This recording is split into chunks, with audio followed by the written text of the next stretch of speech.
Sup, how's it going? All right. Good, good. Right, we should be going live soon. There's nobody there. It doesn't matter. We're just talking amongst ourselves till people turn up.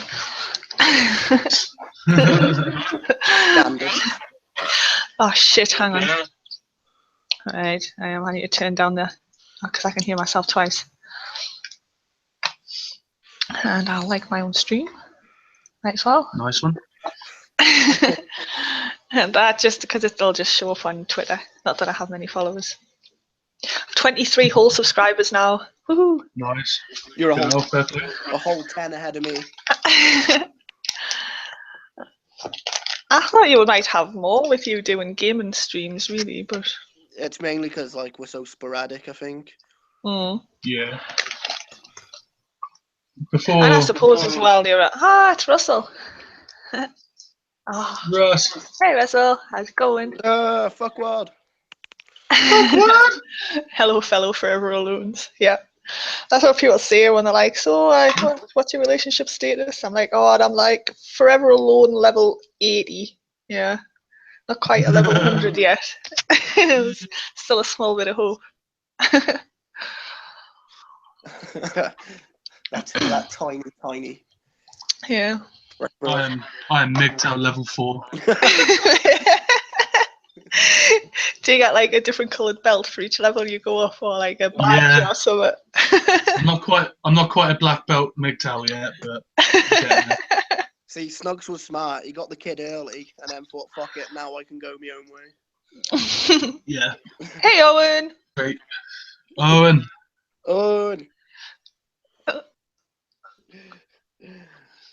Can I roll out the first fact of the day? Go on. Well, fact number 1. Let's go. Fact number 1 is, on Valentine's Day, 27% of flowers bought are bought by women, and of that 27%, 15% of the women that buy them for themselves. That's quite sad, really, isn't it? I've got no one to buy me flowers. I'll buy them my own. Russell says he's a MGTOW bishop. That must mean he's got a fancy hat. He's not only got the belt, he's got the ropes to hold the belt up. Yeah. He's got the whole kit and caboodle. Does that mean like people have to kiss his ring, or is that only the Pope? Depends what ring you're talking about, really.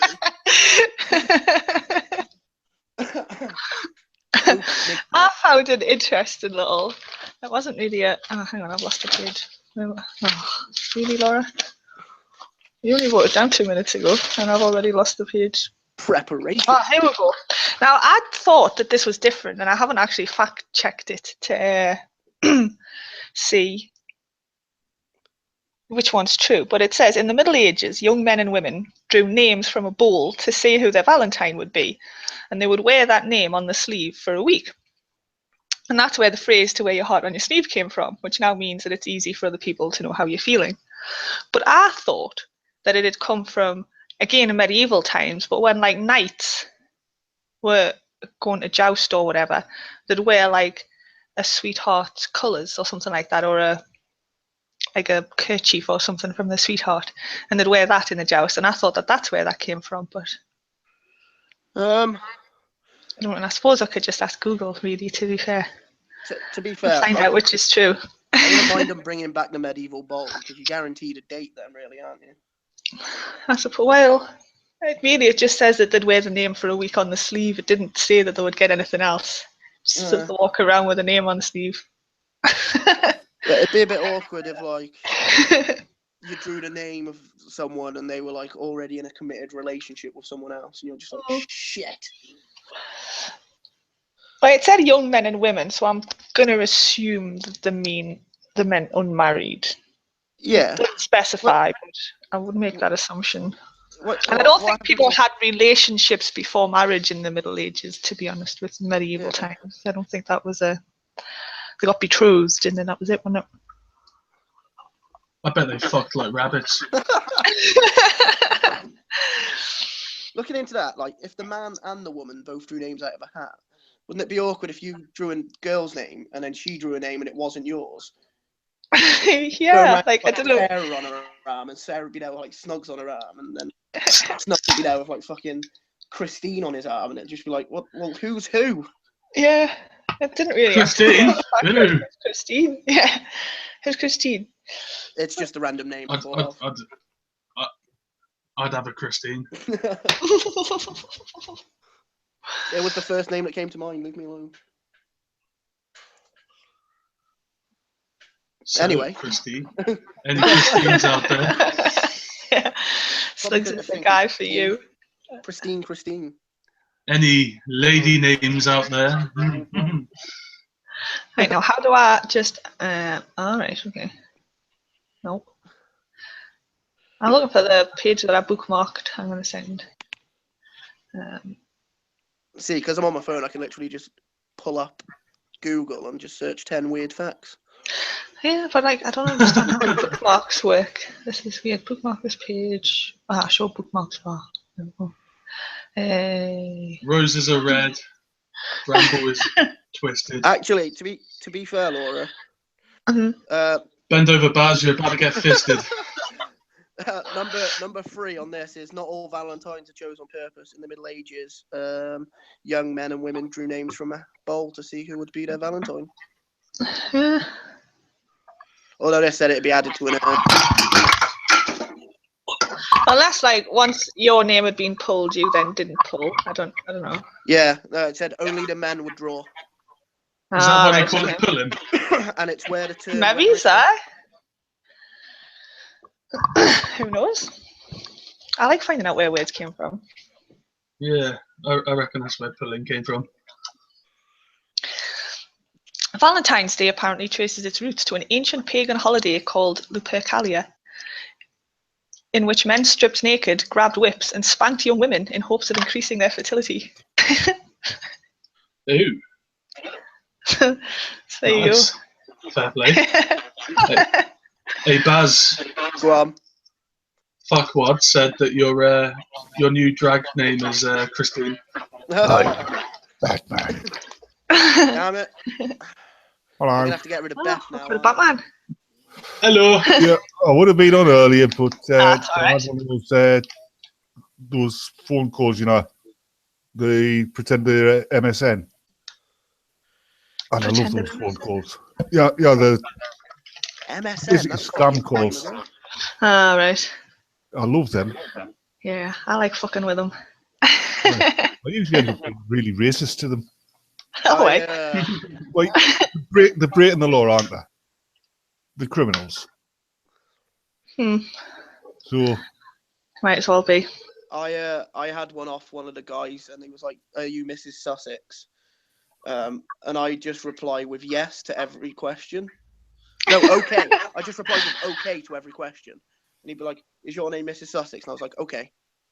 And it got to the point where he was so angry that he just hung up on me instead. Put the old man voice on me for pretending, you know, I've served in India with the British Army and told them, in my day I would have a bloody fuzzy wuzzy like you digging a ditch somewhere or a latrine.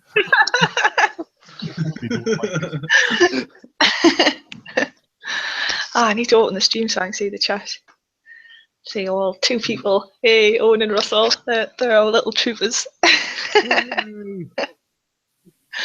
Have you got any interesting facts about Valentine's Day, Batman?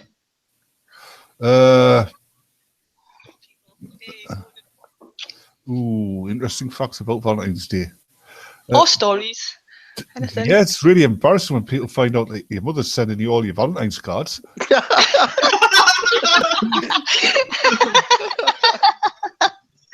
Yeah, that's quite bad. And there's a time I once said that, like, I would never go out with a girl who actually, sent me a Valentine's card. But that was being self-depreciating.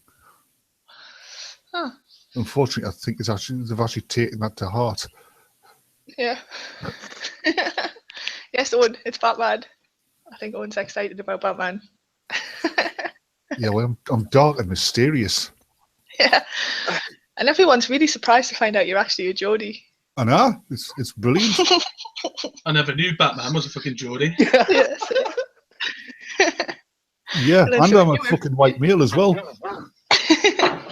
Oh, it's the fucking trifecta, that, isn't it? Fucking terrible. I hate to better tell you get this, the, Laura, but Catwoman's from Sunderland. Is she? Right. Oh dear. Yeah, it's terrible because she's fat as well. Oh dear. Fat Catwoman's from Sunderland. Oh, that's Yeah. brilliant. The Joker is really Terry Christian. Actually, no, really speaking, the Joker's really Tony Blair. I mean, he's got the face, hasn't he? He does, yes. I should probably Got get that fucking big Heath grin. Ledger removed off my arm then. Get what Yeah, removed off your replace arm? it. I've got a Heath Heath Ledger. Ledger tattoo. Have you? Yeah. You've got Heath Ledger on your arm. Well, it's half of God, Heath doesn't he Ledger's face. stink by now?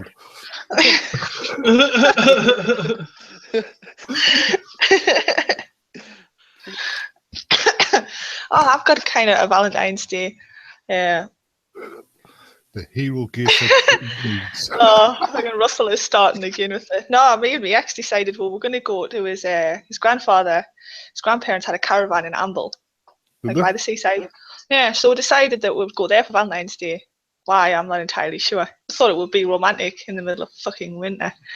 So we'll get there. They've got like a mobile home, you know, the static caravan things. Right. We spent it the whole of those 4 days just in the living room with the little gas fire thingy on, and me, him, and the dog in the bed under all of the blankets. When we got up in the morning, I went to go to the toilet, and like literally the toilet water had frozen.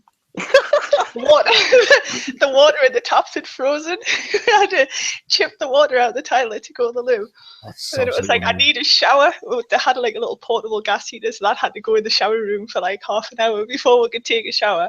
Couldn't have water until like 11 o'clock in the morning when the sun had kind of warmed up the pipes a little bit.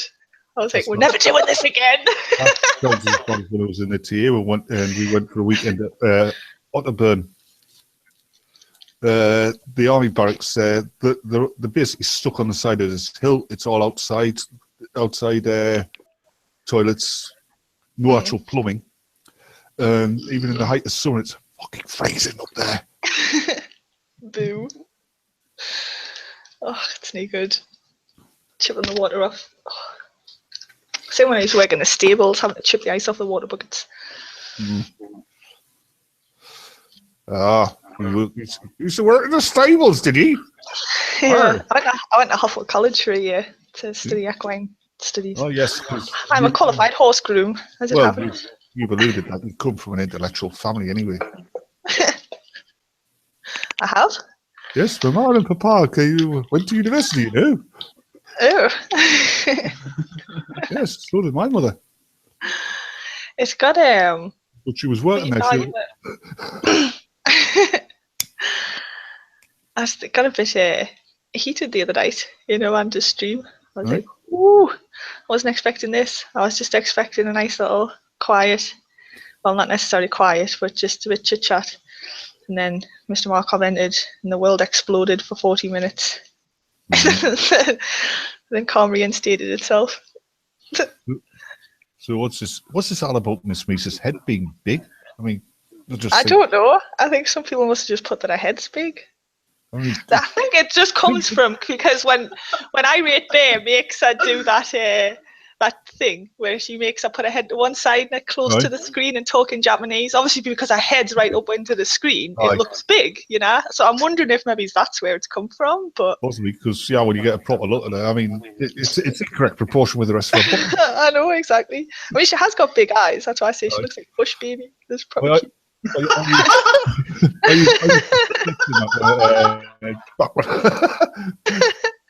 the hell is that with that high pitched laugh? That'll be bad. Oh, it's me. Oh, it's not. It's Snugs. Who are we? I can't go high pitched. I'm too ill. Go on, How are you feeling anyway?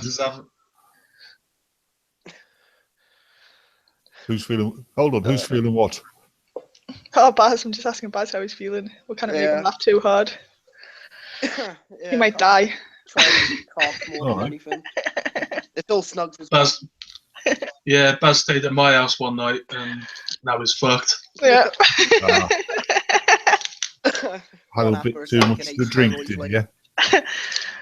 No. I wish. No, he inhaled a bit too much of the air. It was defeated by air. You weakling. Yeah, that's my one weakness in life is I suck at breathing. So where's your house at then? It's not that. It's just that there's free mail, so it's dirty as fuck. That's a little I only bit. found out the Hey. Just because he didn't live in Hartlepool.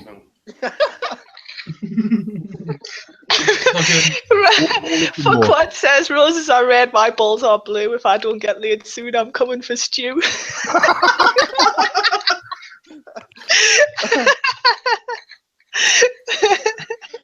Oh, nice one.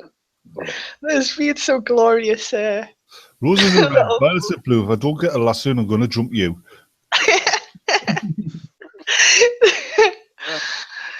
There's been some wonderful things on Twitter today. There's all. Oh, I sent that girl a dick pic. What girl? That girl. What girl? That Oh, girl. that girl with an Yeah, opinion. I sent her. Andrew and Monkey sent them both a dick pic. Oh. Admittedly, it was Did a you send him a photograph. pic of your battery? Admittedly, it was a photograph of Dick York, but I was loving like Ranting Monkey's baby pictures that he was putting up. I was like, oh, how cute. That's a young fucking monkey. Crying.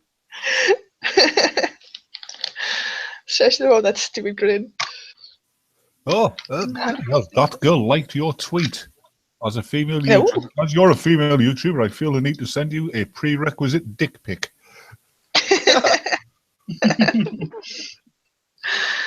Well, I bet she has got a good sense of humour. Yeah. How's your That's quite video dry. coming on about our favourite fucking bearded woman hater, Laura? Oh, I keep just getting angry. Like, as I start to do it and realise that I'm just sitting there going, fuck you! I kind of just have an entire video of fuck you every time he opens his mouth, but Hold mixed in on. between telling him to shave that fucking bird's nest off his chin.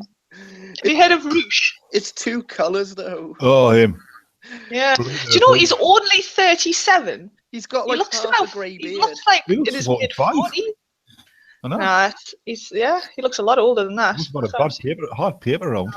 I think it's the beard, because if you take the beard away and actually look at his face, because like obviously I wasn't paying much attention until he said he was 38, and I looked, and when you look at his face, it's not very lined, like it's quite smooth. Right. So I think if he shaved the beard off, he probably would look his age, or maybe he's a bit younger. But I think because there's so much grey in the beard, it just makes him look older. I'm still laughing at that dickhead American actor who put up that pretty video artwork, you know.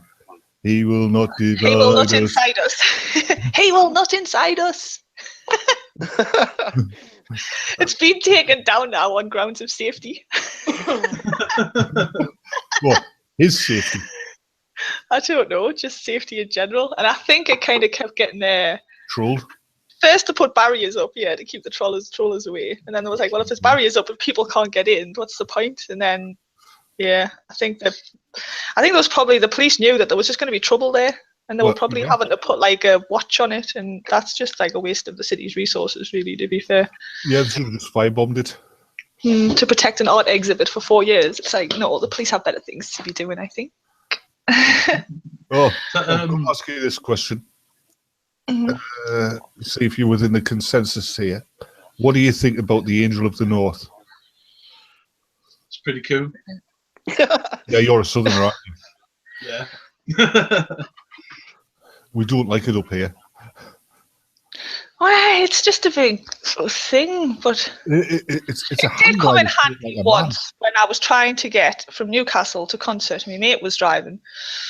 And we come out of Newcastle and he was going, I says, Juicy, you're going the wrong way. I'm not, man. I'm not. You are like Juicy. I'm not. Who's driving? Me or you? I said, right, fair enough. So then we drive for another bit longer. And I was like, Juicy, we're definitely going the wrong way. We're not. We're not. How do you know? Because there's the fucking Angel of the North. That is in totally the opposite direction. All right, aye. Yeah, you're right. Well, what do I do now? I suggest you pull a U-turn at your closest opportunity.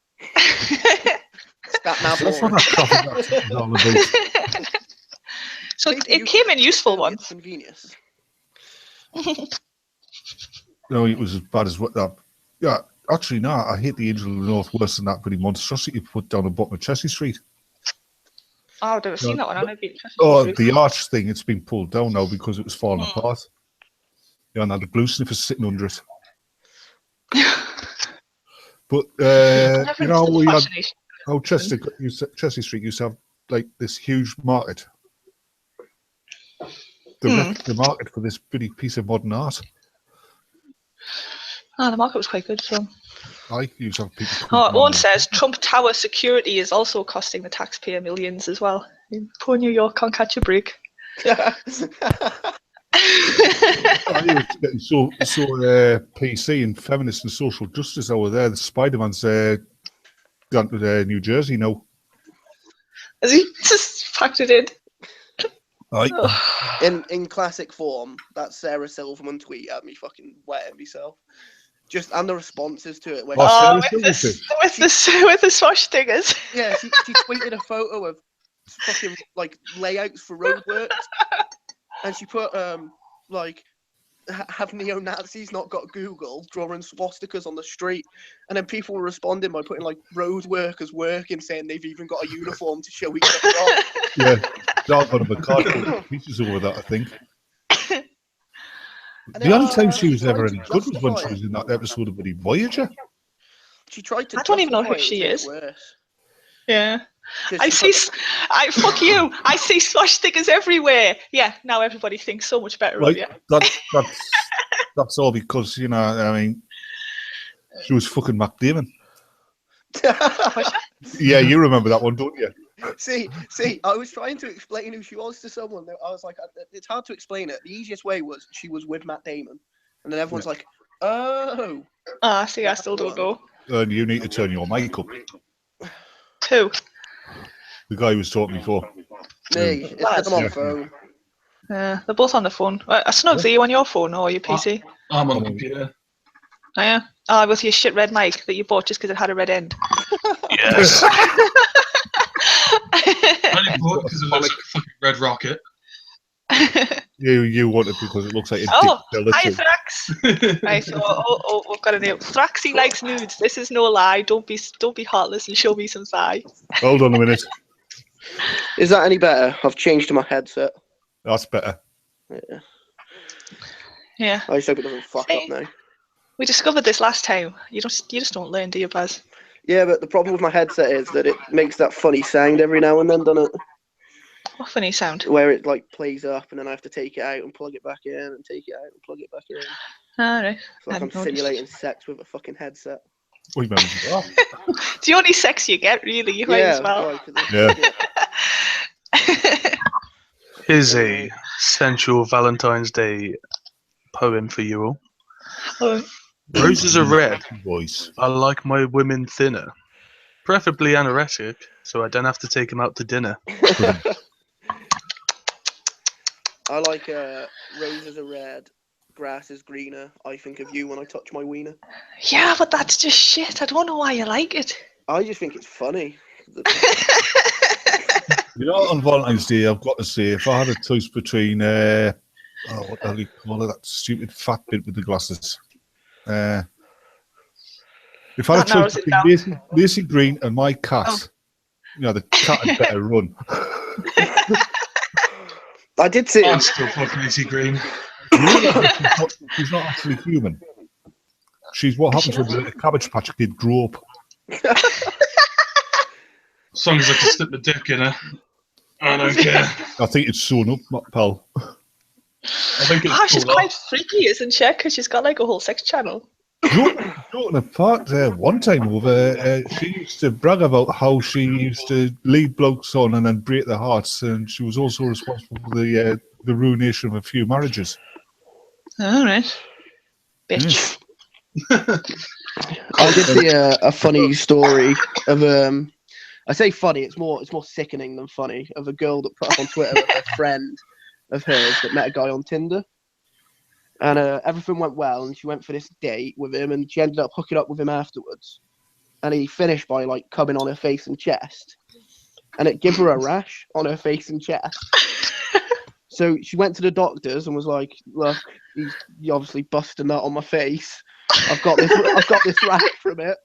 And the doctor was like, "Yeah, there's only 2 ways of him getting that, and it's little parasites in his cum. Basically, he's either shagged a dog or shagged a dead body." So she was like, "All right, I'll do a bit of research," and it turned out he worked in a morgue. So he's been shagging the dead bodies quite clearly. Or both. He could have a pet dog, but he was just ramming. Mate of mine used to but they didn't do anything like that. But they did play practical jokes on the interns. He said him and his mates. Yes, Strax. Sorry. Go on. I'm sorry. No, I was stepping out of that, and so you were saying, Laura. I interrupted Let you. that man finish his story, goddammit, woman. I'm sorry.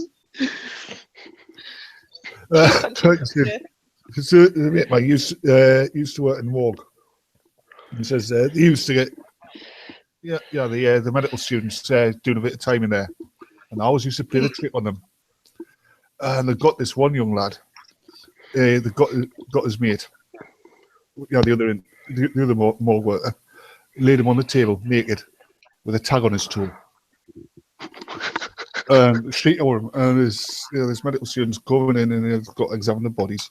And he comes out with this lad, pulls the sheet off, and he's just doing a visual examination. That's why this one's in remarkably good condition. So he sits up and goes, I thought I was as well. And so this guy just looked at him, shrieks, and fell over.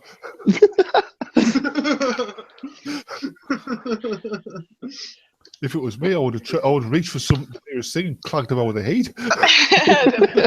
Zombie, stop in the head. My mum was a nurse, and she used to sometimes, like, when she was training, have to take the bodies down to the morgue. And there's that whole thing where, like, the last breath comes out. Yeah. You know, and that happened to her for the first time. Yeah. And the corpse kind of like, it must have had a lot of trapped air in it. So when it released, it kind of like, it didn't sit all the way up, but it kind of like half raised up, and its arm flopped out the side, and people have said she was just off straight down the corridor. And like, obviously, like, the doctor that had been with her, or the porter or whatever that was with her, was just howling with laughter. I think the worries when the corpse actually gets against the the death rattle. Oh, worked in an old people's home once, and there's a guy in there. They've gone in to check him out, and the 2 lasses come rushing out and floods of tears. He's dead. He's dead. And they phoned for the doctor and everything. Doctor came, went upstairs, and there he is, sitting making himself a cup of tea. Apparently, he apparently had some kind of condition, some kind of brain damage, and every so often he just go into a very short cataleptic trance. Ah, right. Surely he'd still be breathing. Did they not check for breath? He was breathing, but very, very slowly. Mm. He was he was a recent arrival, but apparently, his old home, they said he could he could go into one of them for like days, and they'd have to have him on a drip feed and stuff. Mm. Excuse me. That's probably weird. I had a thought there and it's gone. Damn it. Yeah. It's like you think of something while someone's talking and you're like, I'll just wait till they're finished, and then they're finished, and by the time you've listened to their story, you've been like, oh, all right, your story's gone. You're not wrong there. You know what I'd love to do if I had the money and if I could get away with it? When Kevin Logan's doing one of his live streams, or even just a video, seal his house up airtight and pump it full of that oxygen helium mix. Have him sounding like Mickey Mouse.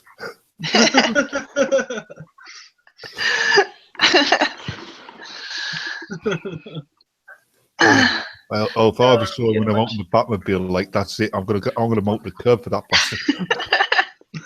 You just shoot rockets at him. You wouldn't even have a damage. No.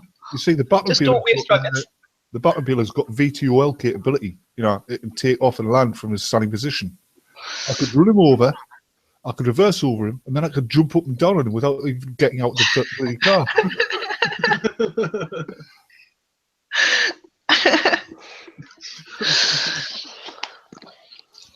It's just like I was contemplating. Oh, anyway, back to the whole Roosh guy as well. He did another one after that. I've been watching a couple more of his videos, and he's done a one on you know how women wear chokers. Yeah. So like obviously like women wear chokers because they want to be dominated by a man and everything like that. And like it's weird listening to him because half of the stuff he says, I'm like, yeah, you're right. And then he goes further and you're like, now you're just being an idiot. And that's how I feel about a lot of feminists. They start talking and I think, oh, actually, okay, yeah, that makes sense. And then they go, and then the next thing out the mouth is just pure bullshit. And I think you started so well. Why? Yeah, why didn't you just stop there? Fairyland. Yeah. So he's going on and then he goes, and women need a strong hand, and he raises his hand up in the air and that as well. Like a metaphorical. I was like, metaphorical. It's like, all right, Yeah, okay. He wants to call it, doesn't he, Laura? He's just crying out about why he's single. I said, I'm not bloody surprised, really, to be honest with you. I mean, most of the lasses I know up here, yeah, they're not feminists, but you try and piss them around like that, and they'd flatten you. I think that's what I don't get about it. And I was like, this is not what I see in the women where I live at all. Like, no. You know, at work, it's like, are you coming to the pub? No, better not. Got to get home for the missus. I mean, you know, it's like there wouldn't be jokes about it if it wasn't true. It's like they're going on about, back in Victorian times, women were really oppressed. My grandmother was born in the 1880s, right? And up this end of the country, it's a mining community. And somebody's got an echo. I think it's Snugs. I see. Like, anyway, she used to tell me stories about, some of the miners would come out the mine with the pay and they'd go straight to the pub. And if they weren't having time for the tea, the wives would go to the pubs and drag the buggers out by their ears. That sounds really oppressed, doesn't it? Yeah, I just think, like, people, no matter what you do, someone's oppressed somewhere. Yeah, and I'm saying it's not oppression, it's just the balance of powers were different. Now the balance of powers have shifted and, women want to go into the career field. And I know a lot of guys who have said that they would be quite happy for the wife to work and for them to stay home and look after the kids. So like the dynamic shifted, which is fair enough. What people need to realise is that women weren't oppressed because they couldn't do some of these things. They still had like a certain amount of power over what was their domain, if you know what I mean. Even in far back as Victorian times, a woman could set up her own business, but she had an advantage over a man. She wasn't responsible for her financial circumstances. So if she became bankrupt, it wasn't her that the creditors would chase. It'd be either her father or husband or her nearest living male relative. See, I just think if we get to a point where, say, as an example, women were Hi, Scribbles. more into the job market than men were. Say like 70% of women worked where only fucking 40% of men worked. It wouldn't be that men were oppressed into not working. It'd be women forced to work while men lay about at home. Yeah. No matter what happens, men will be seen as the fucking bad guy. Well, you know what the ideal feminist society would look like, don't you? Women would have all the cushy top jobs, right? Yeah. Or not have to work at all. And men would be these brutish, brainless beasts of burden because that's what we'll be bred for. Yeah. I always say, like, if you actually ask a typical man, does he want women to be equal? He will say yes. So, like, but he's not a feminist, because feminists take it a step further, where they go, not only do we want women to be equal, we want men to be killed. So, okay then. And it's like, they'll kill all men, now you want to be equal to men, so we'd better kill you too. Yeah, there we go. You think I'm joking, but like, there was a main speaker for the feminist right movement. There was a feminist fucking march or something a few weeks ago in London, and the main person that was doing it was someone that killed a man simply because he was in the wrong place at the wrong time. Oh yeah, I remember that. Yeah. Well, what about I think she was an MP. She tweeted that one about they should kill off 10%, over 10% of the male population, and then when she was pulled up about it, she said she was only joking. Yeah, that's what I mean. It's like, yeah, but you're an MP. It's like, an average person can go on Twitter or whatever and shit post like that, but an MP tweeting as an MP, not so much. I wouldn't last 5 minutes as an MP. How many people would you have hit? MP general, David Cameron. Mm-hmm. I mean, yeah, he was a tosspot as a prime minister, right? Yeah. But I honestly think he believed that what he was doing was in the best interest of the country. It's just he doesn't live in the real world. His level of society do not. No. But I think jokes me shitting us. Yeah, what happened with PewDiePie? I like how Laura's just like, fuck your story. I got distracted by the chat. I'm really sorry. David Put some Cameron. gaffer tape over my mouth. David Cameron, he's a pig fucking cunt. What about PewDiePie?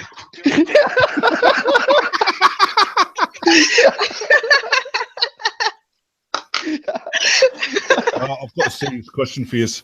That is really serious. What does a Sunderland girl do with her asshole after sex? Go on. She buys him a pint.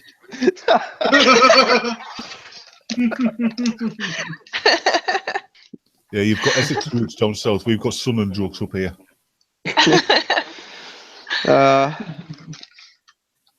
It's terrible, the little rivalries and stuff. Yeah. And you go to those places and they're not really any different to each other. You know, the funny thing is, I mean, especially back like in the 80s, Ah, right. you could go to Sunderland and have a Newcastle top on and nobody would bother you. You got to Newcastle and you've got a Sunderland top on, you're not going to get out of there alive. I remember, Snugs, remember going to Stoke away and it was literally chanting, you're Northern, you're poor. Yeah. And we pay your Some bloke benefits. started on us because we got in a taxi and then he decided he wanted a taxi. And then the taxi driver wanted to kill us. Yeah, fucking he tried to do a fucking U-turn, almost went into a fucking fan bus. And he was like, fucking bastard, I'm fucking driving here. Oh, fucking hell. He was like, so, I was game, guys. I was fucking game. That's right. I just shat my pants, but I'm fine. Disney had the evil gene. What's the evil gene? Apparently, I think it's been discredited now, but apparently Disney had this gene which is supposed to make you predisposed to be evil. How can a gene make you predisposed to evil when evil doesn't actually exist and genes only exist to affect things that actually exist in the first place? It's a stupid statement, really. No, Isn't it? I believe there is such a thing as good and evil, but I think it only exists where you have intelligent, self-aware life, like humans. Yeah, things are just things. We attribute whether they're good or evil. Evil's a real thing. So he Why must else be would we need predisposed to something else, not evil per se. He must be predisposed to a trait. Yeah, but you can't say there's no such thing as evil when you've got people like Christy Winters out there. Or Frank and Bobby Horseface. Oh no, that's stupid. And that's why we need Batman. That is true. That's why we need Batman. They all need batarangs into her face. but only if they're Nazis. Oh yeah. Yeah. It's only alright to batter around Nazis. No, I'm not allowed. I don't punch Nazis. There's only one person that will punch Nazis, and that's Captain America. But we haven't got Captain America. We've only got Batman. Yeah, this is true. And Captain Snuggles. Yeah, we'll also have to make do with Captain Snuggles. You're just going to sit on him. I'm going to give him fucking struggle Snuggles. It's going to hug him to death. Get him in that. I'm a big cuddly oaf that fights crime in my slab. Snuggles, you have to draw a Miss Misa bobblehead. Yeah, we're not Miss Misa bobblehead. It's got to be a Vault Boy Miss Misa. Yeah, and the head has to be 50% of the body. And the eyes have to be 50% of the head.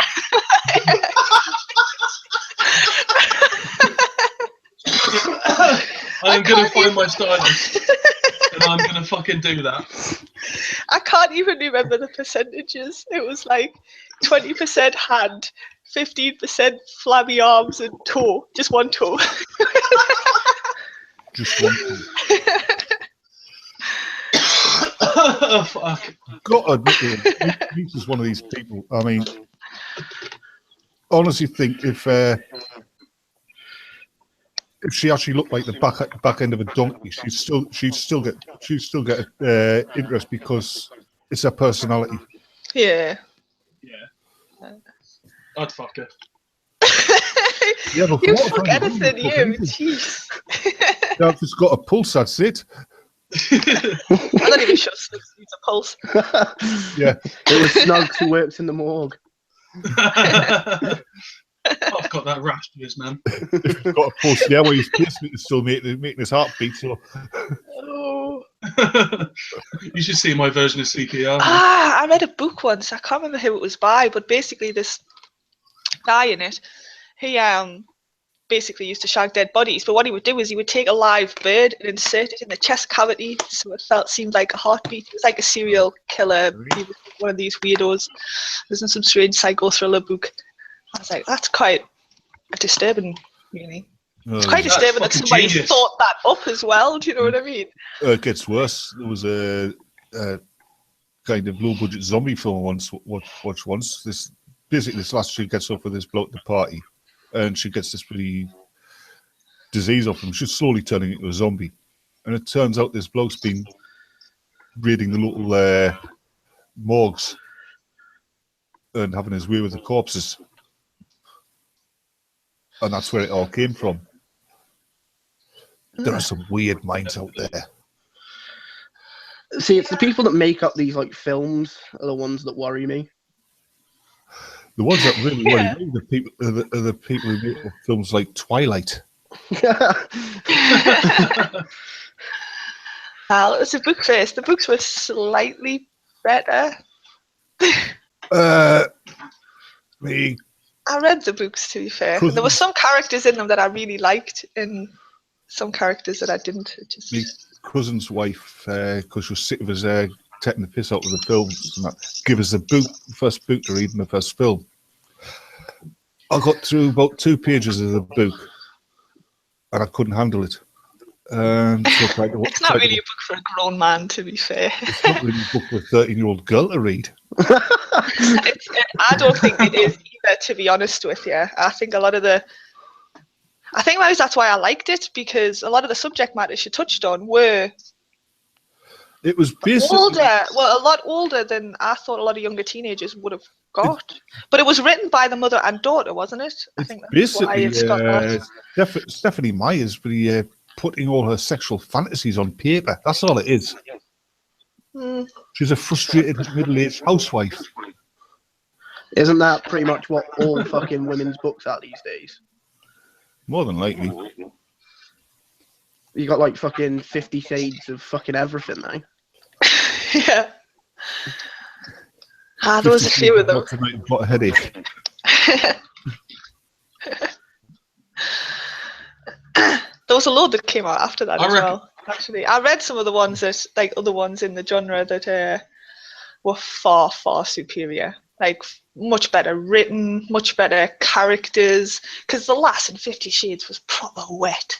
I just wanted to give her a slap every 10 minutes. I was like, oh my god. Talking about female that I want to slap. Kirsten Stewart. I mean, does that woman ever move her face?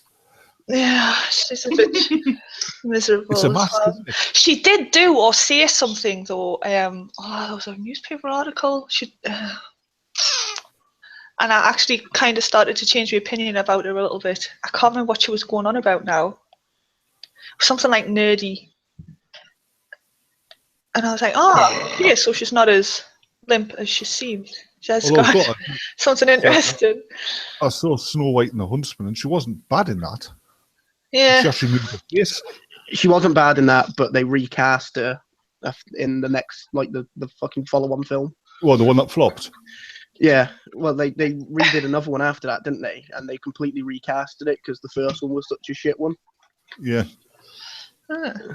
I enjoyed the first Well, one. I thought that was alright. And Star Wars: The Force Awakens. Who was the shittiest character in that? Rey or Kylo Ren? I thought Kylo Ren was disappointing as fuck. Yeah. Yeah, he took his helmet off. Yeah, and I saw I was going, put the mask back on, put the mask back on, put the mask back on. Yeah, he's got a weird face. He looked like a gay Basil Rathbone. It was Severus Snape's son. Who? Severus Snape from Harry Potter. It was his son. Ah. But I I suppose don't know if it actually was, but that's who he reminded me of. I thought he always looks like he's in pain, but then I was like, well, to be fair, he is like. So Well, he you did see- portray the torment, I suppose, of the character that he was going through, but he looked more like he was wasn't in that. actual pain than emotional See, torment. see, I thought The Force Awakens was a film that if you were a generic Star Wars fan, you were going to love it because it had all them little fucking, you know, it had all the little spoilers in there that everyone loves and all the little Easter Yeah, well, eggs. let's everyone goes face it. mad Yeah. for. But Let's- if you never really watched it, you'd sort of be there like, yeah, this isn't great. Let's face it, generic Star Wars fans will like anything with Star Wars stuck on it. Yeah. But I did still enjoy it, the Kylo news. Ren was in pain. I mean, you've seen the size of that hooter and the size of that mask in. Of course he's in pain. His nose has just permanently been squished. I just thought they made him look shit. They made him look weak as fuck. Yeah.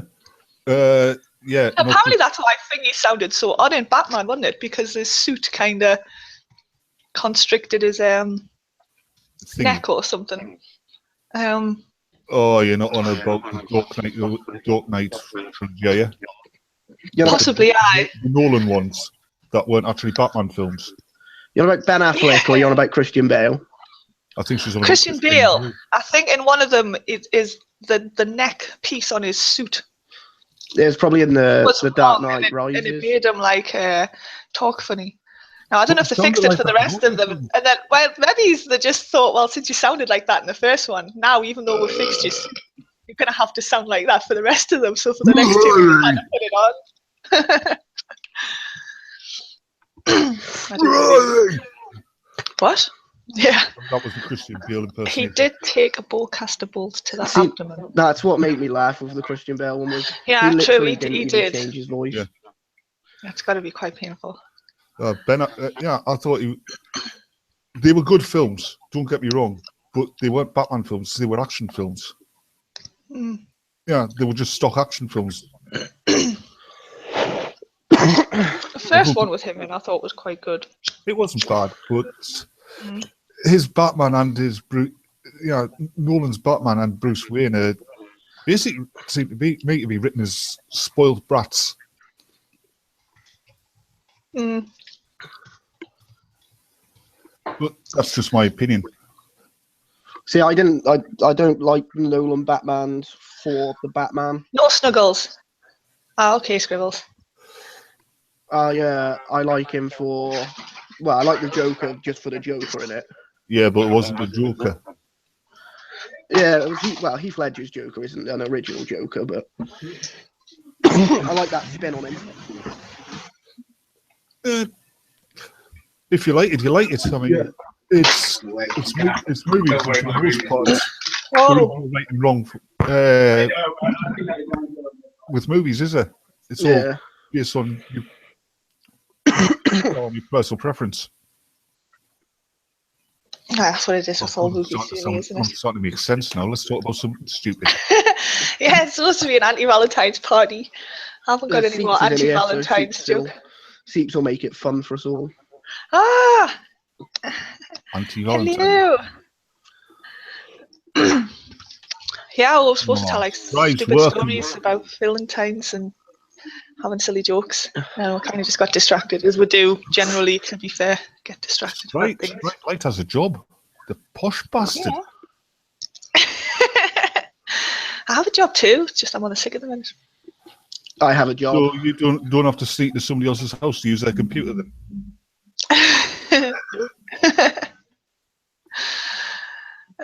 I'm just too poor to have a computer, so I have to use my phone. We got a PlayStation. Yeah, but like I can't actually stream with. Well, I stream with the PlayStation, but I can't stream Google Hangouts for the PlayStation. And no, we're not hearing you, Seeps. No, we're not. Oh, yep. Took my computer a few months ago to get it. You know, you've got to take them in every so often to get them serviced. Ah! Ah, What the hell? Jesus. So, I am back. Where the fuck did you go? Hello, back. He snuck off to get some Rizzlers. Oh. Anyway, you were saying you took your computer to get it serviced. There was this guy turned up in the shop, the computer shop, and complaining. Okay, how's that? He'd gone in Hey. and bought a router, and he'd come back and return it, said he can't get on the internet with it. And so if you connect it to your computer against what computer? And well, you're supposed to connect to a computer to get on the internet. And, why didn't you tell us this? Ah, people can't be that dumb, surely. Yes, they can be. The amount of times my cousin works for the education department on the IT help desk has actually said, "Have you tried turning the computer on?" And, oh, that's fixed it. I remember being in a computer shop across the road from where my mum and dad have their shop, just purely because I was siphoning his internet, and a woman was in and was like, it wouldn't work, and he was like, well, what was wrong with it? And she was like, I don't know, it wouldn't work. And he was like, okay, and he plugged it in and it turned on, and she was like, oh, I didn't realize you needed to plug it in as well, I thought it'd just work. Just like, oh god, why do you think they give you a plug?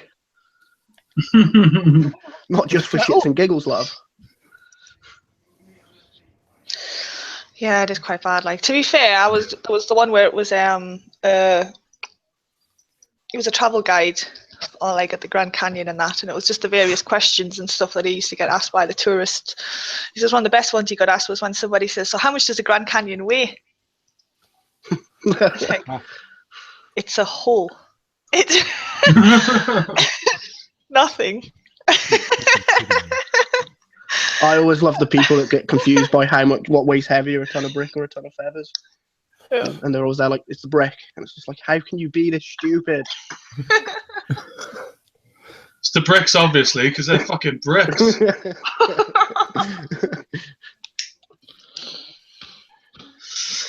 Who's Yes, ready that for will another? work. Who's ready for another Valentine's Day fact? Oh, how then? Hello, hang on a second. Hi, Seeps. Hello. Afternoon, cunt. Can you hear me now? Yeah. Yes. I can hear you now. Excellent. Yeah, we will hear you. And Thrax is correct. Mark Hamill will always be the Joker. Yes. Hamill's Really? great. Animated Joker is Right. the best. The I guy, didn't watch that. the guy playing Jerome in Gotham is quite good as well. Yeah, I couldn't get away with that TV series. I got bored with it.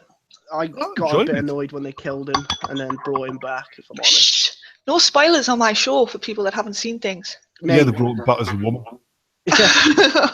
mate, this happened in series 2, or like series 3's already It finished. doesn't matter. Some people still get pissed off when you tell them how the Titanic ends. Everyone dies. Yeah. I mean, that always gets me. Don't tell us how it ends. It's the Titanic. You know how it ends. It's part of fucking history, you moron. It's Doesn't like when give him the board. it's like when There's enough room on there, Jack. There's enough room. Did you see that? Who directed it? Cameron. He said, M. Night Shyamalan. He was like, listen, That sounds in the like a joke. script, I said he couldn't fit on the board, so he can't fit on the fucking board. He was like, I don't care what Mythbusters said, he can't fit on the fucking board, all right?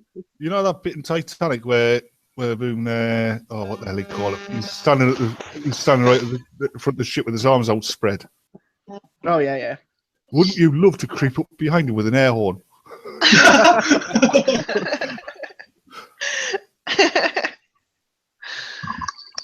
Anyway, Okay, as well, you were going to give us another Valentine's fact. So, first off, good evening, Seeps. Fucking shove it up my bumhole. Present it. I say. So, my first Valentine's Day fact of the evening is Valentine's Day was invented in 1886 by Mahatma Gandhi after he couldn't pick up chicks at the Nickelback concert.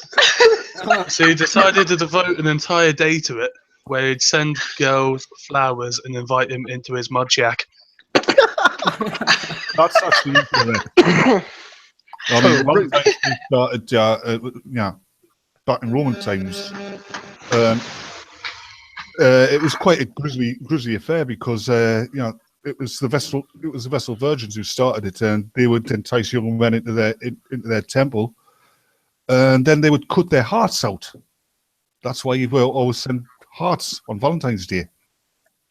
Fair play. Yeah. I thought you were going to say it's Sylvester Stallone who started it back in the Roman times.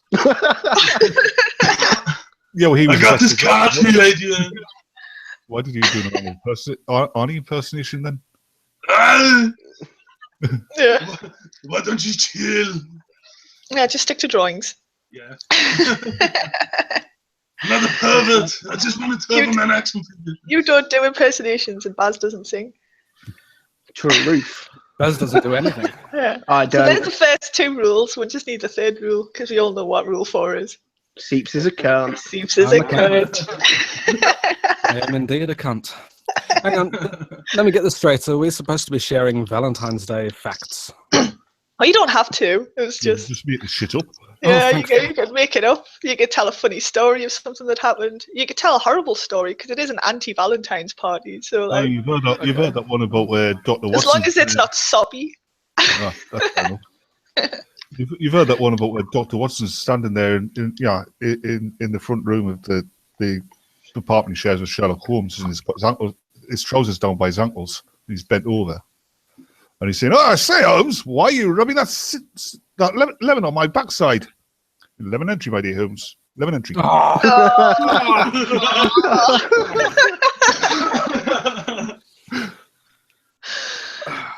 The old ones are the best. It's only going to get worse. Oh, Love that, man. Fucking love it. Well, here's Tell the a- story of how you wet your Seeps pants. How you wet your pants, Seeps. You wet your seat pants. Firstly, I've already told that story a million times. Well, once, but Yeah. so you don't need to hear that again. Yeah, Like, but tell Yeah, us, but please, you only stop told it because you know treating. Snugs is so lazy at editing that it was never going to come out. Well, yeah, true. That's Moist. can't rely on Snugs for anything really. So Nope. Truth. that was a Unless you couple want, of hours unless you down the want drain. somebody to sleep in something. Like if you want to test out how comfy your bed is to sleep in, so he's your man. Fuck yeah. I've gone all day today without a nap, so fuck you. Fuck you. If I was a multi-millionaire, I would have hidden cameras installed in Steve Shaw's house, right? That's the first stage.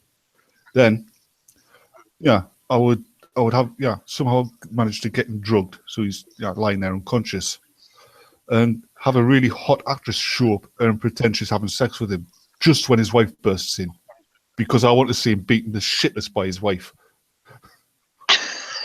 She might join in. You never know. No, she Might might get a join- massive fucking kill him, wouldn't she? peg him. Mm. I mean, she is. They're all just a bunch of weird people. Yeah. I don't think I may have seen his wife once. I just didn't pay attention really. I guess. Oh, she's a horrible I'm looking trying to bitch. avoid watching them. In all honesty, if I have to be honest. I mean, I used to be subscribed to him back when he was just going on about like religion and that, and they're doing film reviews. But when he went on this whole social justice rant, I just thought, Shizy, fuck off. Hey, Dick Balls. I'd like to tell you all a Valentine story Come on, then. in the form of a poem. Roses are red, violets are blue. I thought it was Vaseline, but it turned out to be glue. American Pie. Have you literally just gone on that website with the top 10 fucking worst Valentine's poems? Yes, I have. That was American Pie too, wasn't it? Yeah, where Jim thinks it's lubricant and it's glue.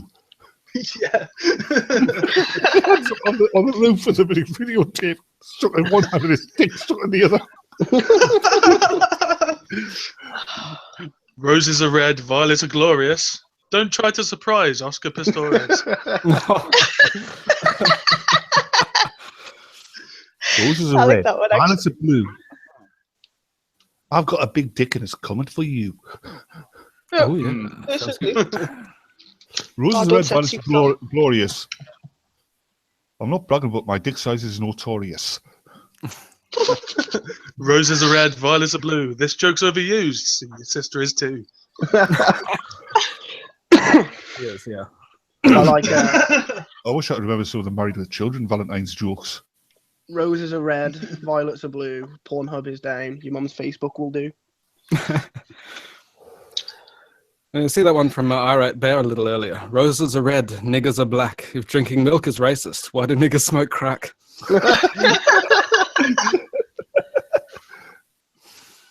I can't top that. I can't top that. Oh. Here's one for you. Yeah. Do skunks celebrate Valentine's Day? Yes, Sure. Taskmasters. Yeah, that's a... Sure, they're very sentimental. Oh, I'm gonna throw up. That's as bad as a hedgehog sex joke. yeah. That's what happens when I come into a stream completely unprepared. I just find the first website and look up the corniest one-liner I can. Because you think the rest of us are prepared. You must have some stories, though. Well, hang on, though. Before you tell a story, I need to just go make a quick drink. I'll be like, un momento, por favor. The rest of you sort the stream out and pretend to make up stories and shit. Well, while she's not here, we can shit talk about her. Yeah. Nice fedora, cunt. What is a fedora, cunt? That's what Laura has in her pants. It's a trap for neckbeards.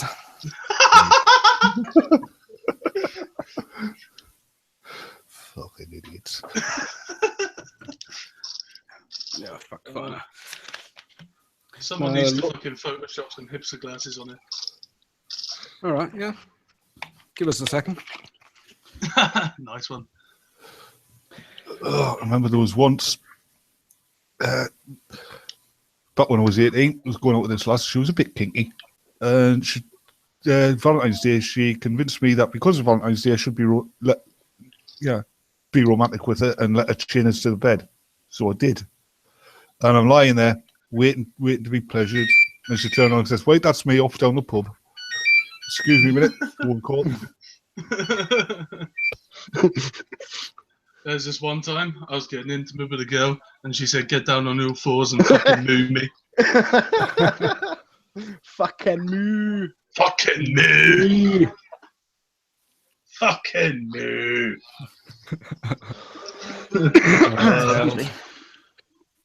I wish Tail was just here to tell that story over and over again. And then we could get Siege to tell the story about the time he had a fucking pantyhose leakage. His jocks got wet. And the rest of me. But enough of that. I was fucking wetting myself. Yeah, but you do that on a constant basis anyway. Oh, I know. Yeah. I am a 23-year-old bedwetter. His middle name's Leaky because of it. How much have you eaten? This whole bloody Alex Jones and Christopher Hitchens thing is just going too far now. What? What? There's Yeah. this conspiracy theory going around that Alex Jones is actually Christopher Hitchens. I thought it was Bill Hicks. Well, Sorry, no, one of Bill the- Hicks, one of you're the- right, my mistake, sorry. I was going to say, because one is a well-spoken, highly educated, and very intelligent Englishman. The other one's a Christopher Hitchens. tinfoil-wearing American idiot. He's amusing though. Very amusing to watch. Who? Especially the Goblins. Alex Jones. Oh, Check out the Goblins remix. I think he was at his best when he drove St. Younger and it's insane. Or however you pronounce that guy's name. I wouldn't mind saying that. Well, actually, I don't know, because they both do my head in. I cannot watch, like, I kind of what? cringy people. Well, This like is Anna why Kasparian. I'm really struggling to do response videos. My channel's just going to have to go elsewhere, because I just can't sit and watch them. That's You why know- Laura has problems looking in the mirror. Or the sun. Aha. Or the star. Oh, I got 4 minutes into that video with the dude with the weird beard and just thought, nah, I'm not going any further. The dude with the weird beard. Aye, Roosh. Have you heard of Roosh TV? Oh, mate, his beard is like. One of brown. his- He's like, And then he's got apparently grey on, he like, was the a side. PUA, one of these like pickup artists Yeah. and stuff like that. And now he preaches on about how, well, women are ruined. He did 9 tips for American women, and then it was why women wear dog collars, and just his views are his reasoning, like behind the psychology of things and whatnot, it is quite good, but his ideas are extremely Weird. stupid. Yeah. I can Like, he believe it. gets that the dynamic between men and women have shifted and it's causing problems and everything, but then he just goes off the deep end a little bit as to what the solution should be. Is he one of them people? And he keeps going on about how magnificent his beard is, and I'm just like, I don't know, I just keep thinking, expecting creatures to crawl out of it. Like, just Oh, shave it's it off! awful. Shave it off! It's see, it wouldn't be a bad beard if it was all the same color. Or on a different face. Yeah. Yeah, thanks to me being in my local art club when I was younger, and actually posing as a model once for one of the live classes. I've got the perfect comeback. When people go, well, you're no oil painting. Well, actually, yes, I am. There's several oil paintings, a couple of acrylics, and the pastel. Yes, 2 watercolours. So there, exactly. Have you got proof of these? It would be brilliant if you had pictures so you could show people. I did have one time. Was it nude, like, ones, or? No, they weren't new. Just checking, because a lot of the time life drawings often are. I remember one Halloween we were talking about stuff. Talking about silly stuff. We went out because my cousin's youngest son, he'd just become a father for the first time, so we went out and wet the baby's head on Halloween. And I spent all day getting this zombie fucking makeup ready.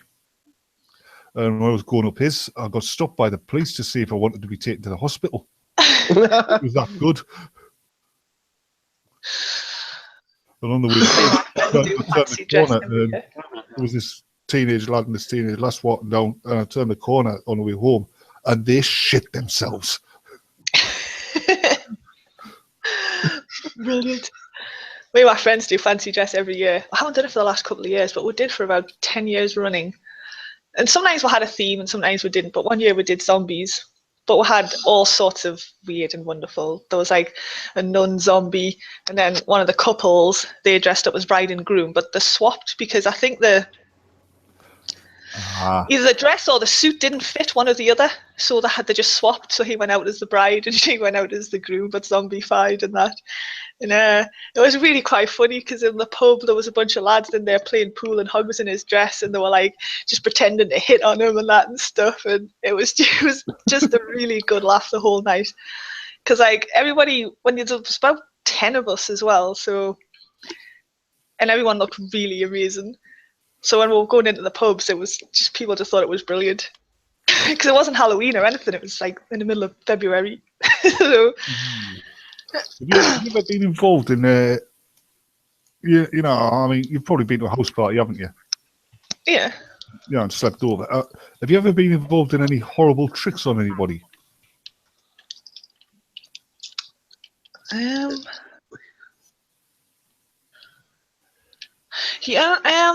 Not at a house party. Excuse When me. I was I'd gone away with some people on a group thing from school or whatever, and some people were falling asleep, and we mixed up this paste which had a bit of everything that we could find. Really, I think there was some toothpaste, some shaving foam, flour, some oats, um, just random things that we could find in the house, and we just made it into a paste. And we just pasted the sides of people's faces with it as they fell asleep and that. Horrible. Some of them were even stuck their hands on the face as well, so they woke up, they just smeared it everywhere. And yeah. But then I made the mistake of falling asleep, and voila, it happened to me. Yep. I can beat you. You know, in every group, there's always.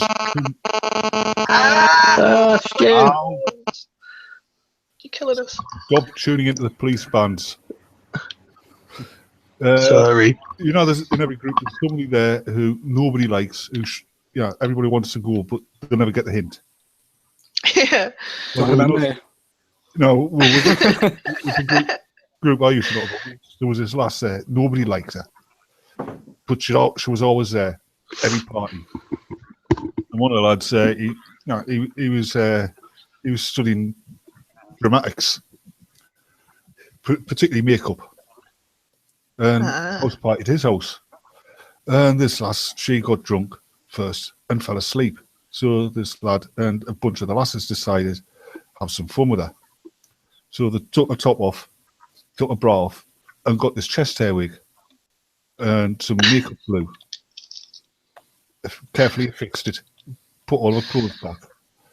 And as the night went on, we forgot about it until the morning, when we were all woken up by this horrific scream from the bathroom. And this lass comes running out, bare-chested, with this hairy chest. Horrified, close to tears and panic. And we were just pissing ourselves, laughing. Oh. I mean, it was a horrible thing to do. Oh, that's funny. It's like I wasn't allowed to, because a friend of ours, he came around. We'd already been, me and the lad I was seeing lived about 10 doors away from each other in this street. So we'd just go back to one of the other houses after we'd been out. And then people would just join us as they came out, the nightclubs and pubs. So he'd come wandering in anyway, and he had a black eye. And we were like, what happened to you? Should you tell us a story? And we're all laughing, ha ha ha. And then he fell asleep on the settee, and I was like, no, I don't think he could remember how he got the black eye. That was it. He was that pissed that by the time he got home, he couldn't remember how it had happened. So I was like, let us get some makeup. I says, and I just want to make his other eye black as well. So then he'll be confused as fuck when he wakes up and he's got two black eyes and he can't remember how he got. But they were like, no, that's cruel. I'm like, what? This was like the lads, his mates. Like, you would have thought would have been straight up to do it. They were like, no, I'll leave it alone. What we would have done was we'll use the makeup to make his black eye look like it wasn't black. And black his other eye. Oh, that would be even better. I mean, everybody. I like that. Calling an illegal alien an undocumented immigrant is like calling a drug dealer an unlicensed pharmacist.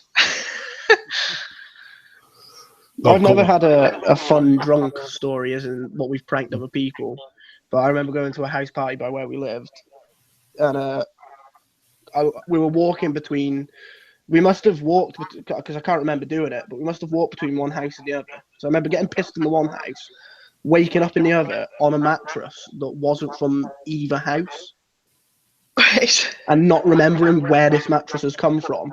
So either someone dumped the mattress off on the street and we thought, fuck it, let's rob a mattress for the lols.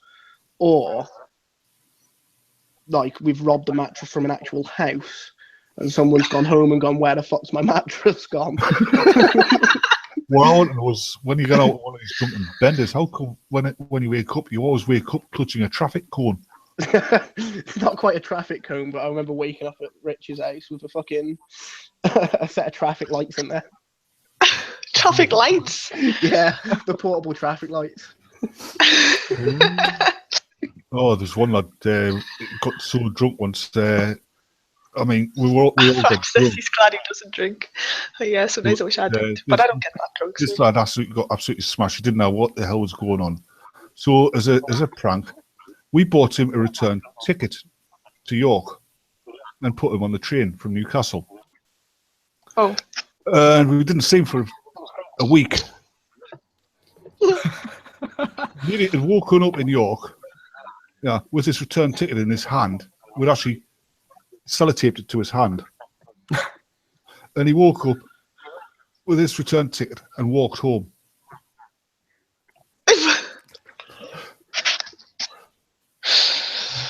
Oh dear. Poor bloke. That's bad. I've been I've so actually pissed that played I've more gone to pranks London. sober than drunk, to be honest with you. In all honesty, we used to do them at work all the time. Oh, I can believe it. Well, especially when people were leaving or on people's birthdays and stuff like that. We, I think it was Ross. This is one of the lads' 18th birthdays, and he. This was years and years ago. And they sellotaped him to a trolley and pulled his pants down, but he still had left his boxer shorts on, obviously, but pulled his thingies down to his ankles so he couldn't run away as well. And we cling wrapped him to this trolley and I pushed him all the way out through the factory and out the door and hide him in the trunk of somebody's car and drove him to the local Wetherspoons and just left him propped up outside. We all left him a Stanley knife in his hand so he could cut himself out, but it was that wrapped up that he couldn't manage it, bless him. That's horrible. Oh. I did a horrible trick on a mate of mine when I was working on this government scheme in this warehouse. I hate to say that I helped. We jumped him, right? Held him down, tied him up, and put him in this packing crate. Then we put him in this lorry, which he believed was heading to Nottingham, and drove it around the Drum Industrial Estate. Yeah. Drove it around there for about half an hour or so. He was panicking in that bloody box by the time we got back to the warehouse. You should have seen the relief on his face when he got up. He was to the same place. Baz, there's that one time you got tased. Yeah, that wasn't Tears? fun. Yeah, Oh. basically, my friend used to be a bankster in one of the pubs by us, and he robbed one of the bankster's tasers and tased me in the back. And they give the taser back to the bankster, and the bankster was like, none of you would be rum enough to just have it done. And I was like, fuck that, I'm pissed, I'm hard as fuck. Go on, tase me then, and tase me in the hand. And he was like, nah, you won't do it. So I slapped my hand down on the table and got him to hold my hand down when they tased the top of my hand. And how loudly did you scream? I don't think I screamed very loud. I just very quickly moved my hand and sort of just fucking tried not to cry more than anything. Did it hurt that bad? Oh yeah. It's very painful. Very painful. He was on the floor. I can believe it. You look. So I wonder, if that's so probably even worse if you get tased in the chest. Oh, I don't know. See, this is what See, it amazes might me. be on the hand because it hurt more because it's a smaller surface area. On the This chest, is what amazes me. Is further to spread over. So I'm wondering if it maybe is... when I see people get tased and get back up and continue moving is what surprises me. I remember seeing a lad in Newcastle once getting chased by the cops and they tased him in the arse. I've never seen anybody leap so high in my entire life. Seriously. You would though, really. Oh, It's not very pleasant. yeah, by his reaction, I mean, I thought Like sockets, I got shot in the arse when I was a kid with rock salt, and I thought that was bad. Yeah, the farmers My used ex got shot with hot rice. Hot rice in theirs. that was usually rock salt round our way. Rice pellet hurt. I can well imagine they do, so I don't like to be fair. I can believe it. Tased in the As long nuts. as it's not- Ooh. I don't even have nuts and that sounds unpleasant. Oh, there's the one on Jackass, isn't there, where he puts his nuts into a mouse trap and it electrocutes him. And Those guys are just insane, though. It does it so bad that it makes his balls bleed. Like, that's how much electricity went into his nuts that they actually bled. Did you ever see the one where they were bobbing for jellyfish? Yeah. Those things. See, everyone. I've only ever been stung by a tiny one. Everyone thinks Jackass is bad though, but Dirty Sanchez was so much worse. Yeah, it was. Like they went fucking naked, fucking sliding across sandpaper. I watched these guys once as well. I can't remember who they were called, and basically they took like a sander, with like the pads on the bottom. They would do your skating boards or whatever. Sand your skating boards, one of them, yeah, and put it on his arse cheek.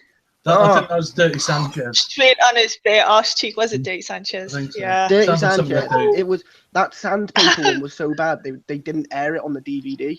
They just like blacked the screen out. It was so bad. I can imagine. There's They're quite bloody. There's an episode of the TV program where they cut the end of their finger off with a fucking cigar cutter. Yeah, they did all sorts of weird shit. Like there was one where he like stapled his hand to a desk and then pulled it off. And then there was one where he a bike. Like they got the bike wheel to go round and he stopped it with his forehead. Oh. Why?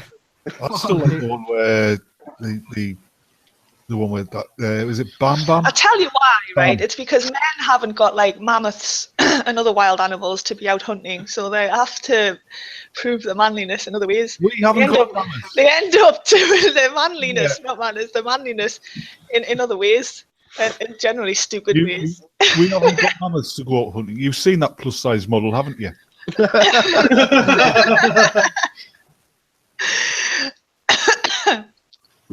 Oh God, that one undoomed me. Took the piss out of her on one of his videos where she's going on about fat shaming. What do you with trigger thorax? Hang on. I don't know exactly what it is we've done to trigger thorax, but he's upset about something. You're on about sandpaper sliding. Probably. I don't want to upset my guests. Why? What's he upset about? Why? What did he put? I think it was the sandpaper. I think it was the Dirty Sanchez stuff. Oh, Vietnam flashbacks. Right. Okay. The worst thing is, he's only then we will change topics. If that is a true statement and you're not just trolling, I will change topics. He was there last summer. This one time at band camp. Those ladyboys jumped him in the dark alley. I have horrible flashbacks of Nam. There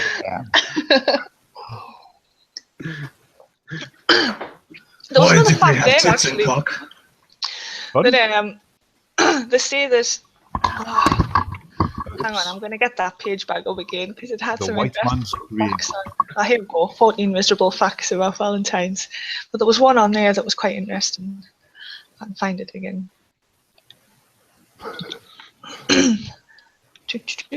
Come on, my computer's so slow. Thrax wins the chat. Thrax has won the chat. He's won the chat? Yeah. I think he has. No, I'm just trolling. In that case, there's a video not long ago of fucking Steve-O from Jackass, and he got one of them giant fucking jellyfish and fucking tipped it onto his head. Oh. Running around the beach. Do you know what makes it worse with Steve-O? Is that he's actually banned from having painkillers. Like, he's not allowed to get them in the US. Yeah. And so, he's the one who got beanbagged in the gut, wasn't he? Yeah. So, like, he's literally got to take the pain. He can't be, like, nailing painkillers to numb it all. One that I liked was on the video where, is it Bam Bam they call him? Oh, Bam. Bam. Bam Margera. Bam Bam's a little kid off the Flintstones. I think they've got the same vocabulary as well. It's the one where he slips the alligator into the kitchen behind his mother, and his mother just looks on and goes, "Bam, you come in here and you get this gator out of my kitchen." See, Bam was a pussy in it though. Bam would do all the shit stunts and then whinge like fuck that they hurt like fuck, and it'd be like the same things that everyone else normally does. Like he'd fall off a fucking skate ramp and he'd cry like a little baby. Yeah, he reminded me an awful lot of Jason Todd. Fucking- Right. And he's Here we scared go. of snakes too. It's a little bit serious. It's not. But hang on. A recent poll found that 1 in 10 young adults admitted to feeling lonely, insecure, depressed, or unwanted on Valentine's Day, and that's just the ones that admitted it. I So, feel like not all year round.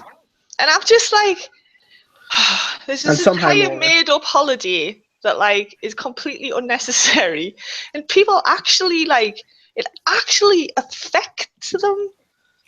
I'm not saying they're stupid for being affected. Like, obviously, they're, it's fair dues that they would. But it's like, why as a human race do we do these stupid things to ourselves?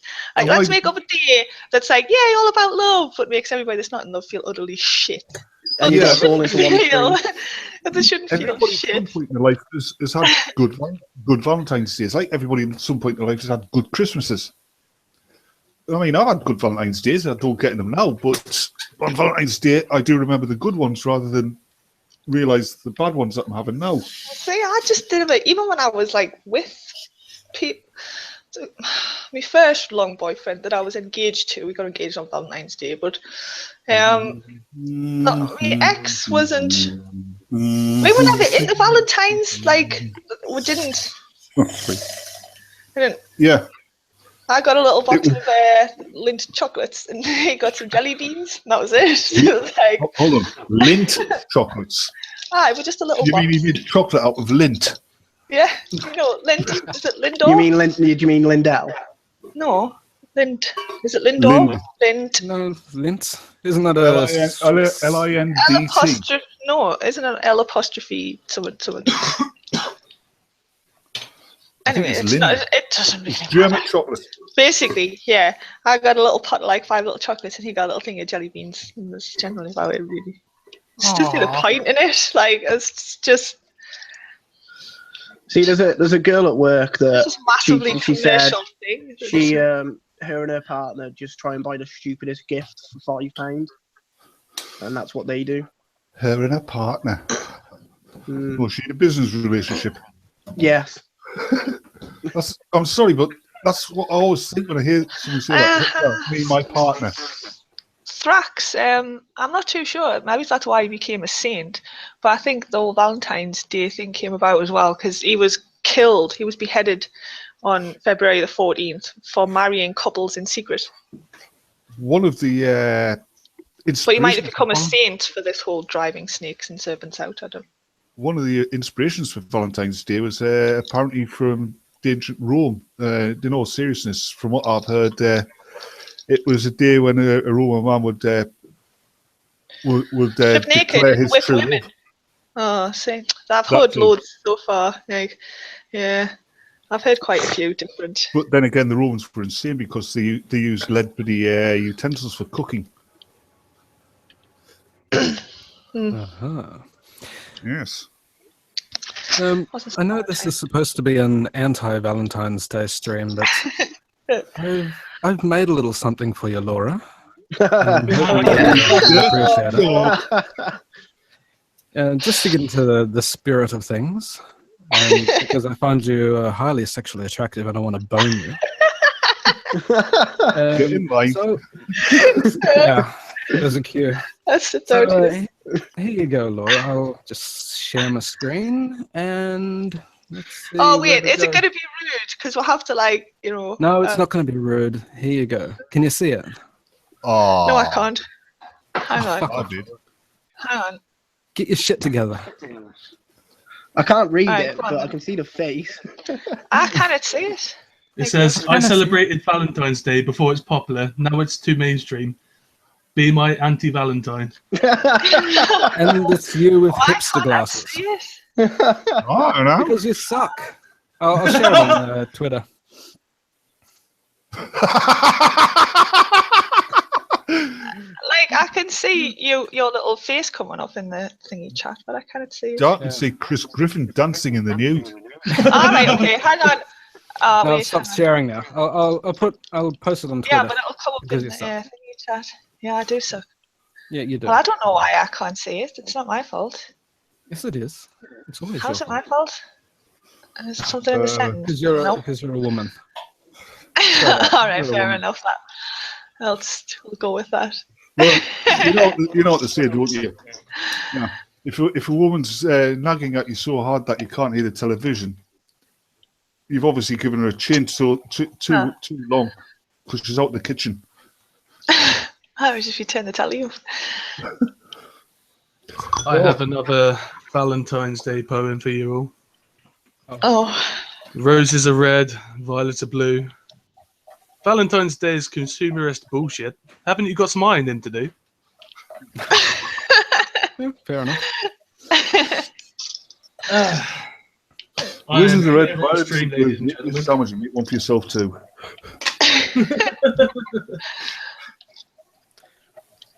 And there you go. Check Twitter. oh. Have you ever, you know that film that Jennifer Aniston made, The Breakup? Yes. Well, you know that clip where she purposely walks past what's-his-face to distract him from his video game, Yeah. and he's all gone. A similar thing happened to a mate of mine. His girlfriend tried the same trick, but in the real world, such things don't happen. She walked past him naked while he was, I think he was playing Call of Duty or something, and he just glanced at it and says, "Oh, well, if you go into the kitchen, pet, make us a cup of tea."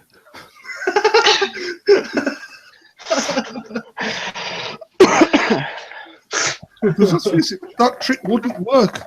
Yeah. Because you're sitting there thinking, I've already seen you naked. We're breaking up. We don't like each other anymore, so it's not going to interest us. I am more interested in my airstrikes at the minute than your tits, Slow. Oh, here we go. This is a little bit anti-Valentine's. The famous St. Valentine's Day massacre, in which 7 Chicago gangsters were gunned down on February the 14th in 1929, was one of the bloodiest in mob history. How Was that the one that was romantic. set up by Al Capone? I have no idea. That's the only I'm not information this sure. thing Because gives. I remember Al Capone was very famous for the Frank Valentine's Day Sinatra was massacre. there, apparently. Yeah, because he was very much into it. And Well, let's face it, he was an entertainer. He was Italian-American. He wouldn't have a choice but to be in it. yeah, Apparently, he got a tip-off and he left stage early. Oh, Al Bundy. Roses are red, violets are blue. I married her children, so fuck off to you. I like this website. Obviously, they decided to do 14 reasons because it's February the 14th. So there's like 12 facts, and then number 13 is candy hearts taste like crap. And number 14 is even if you're really, really in love right now, you're still going to die eventually. Let's make the roof. MTV video about 14 reasons why white men make Valentine's Day evil. Oh, Thrax says apparently yes, Al Capone did arrange the hit on the massacre. Yeah. I remember watching a documentary about it. It's all like he's this big gangster that went around killing people, and then he got taken down by tax evasion. Yeah, and syphilis. Yeah, and syphilis. Yeah, of course. Oh, hey Jeebus, thanks for coming along. Jesus Christ. Jesus. Hi, the way Owen just says hi to everybody. Bless him. He's like, hey. He loves it, Owen. Right. Is anyone up for some romantic ad-libs? Romantic ad libs. Yeah. No. I can't wait. Fucking Romance is I dead. found this. I found this website where fucking you can create a romantic story and you have to fill in the gaps. Right. So I'll go around the fucking hangout and get everyone to fucking suggest some shit. So Seeps, suggest a name for a male protagonist, first name and last. Yeah, Jeebus, that's why we're all here. Tarquin Thighbender. Quinn Thightbender. I would go with first name Ivor, last name Long Benton. 3 more butts. Right, Laura, we need a female love interest now. I'll eat a pumpkin. Polita Pumpkin. Yeah. It's the first thing that came to mind. Got it. Right, Batman. Who might cause a conflict between the two of them? Cedric Dickless. Cedric Dickless. Dickless. Nice. Right. So we've got four adjectives to describe someone's physical appearance. So I'm going to put in the first one, which is chubby. Barrio. Corpulent. Aging. Aging. Nice. Soups. Lilliputian dick. Retarded. Retarded. Got it. Laura. Sorry. It has a slight humpback. Slightly humpback. Nice. Right. 3 words to describe someone's character. So, Batman. Insanely somber. Insanely somber. I'm going to put out and out alcoholic. And Barrio, we need the last one. A wank-infested Willowfiend. What? Oh, what is that in English? How does that describe somebody's character? He likes to wank off whilst being an absolute bellend. Wank Okay. infested. Right, so Willie Kevin Morgan then. Oh, Willie Fiend. I thought you said Willowfiend. And I was like, No. who's Willowfiend? Right. So we need some negative ones now. Were they not negative enough? So Seeps, hit us with your big shot, buddy. We're still on character traits. Yeah, these ones are negative though. Disingenuous. Disingenuous. Nice. Laura? Flighty. Flighty. Yeah. Nice. Batman? Steve Shives. Encapsulates the worst of the human condition. I've put it down as Steve Shivesicle. Steve Shivesicle. Put Steve Shives in the freezer. Places people might come from. So my first one's going to be Sunderland. Barrio, name a place, man. Japan. Japan. I'll put El Nihon. Right, so we need 3 more, 3 jobs. So Seeps. Porn movie set fluffer. Porn movie set fluffer. Nice. Laura. A postman. Postman. Same thing. Batman. Sewage examiner. Sewage. These are all the same thing.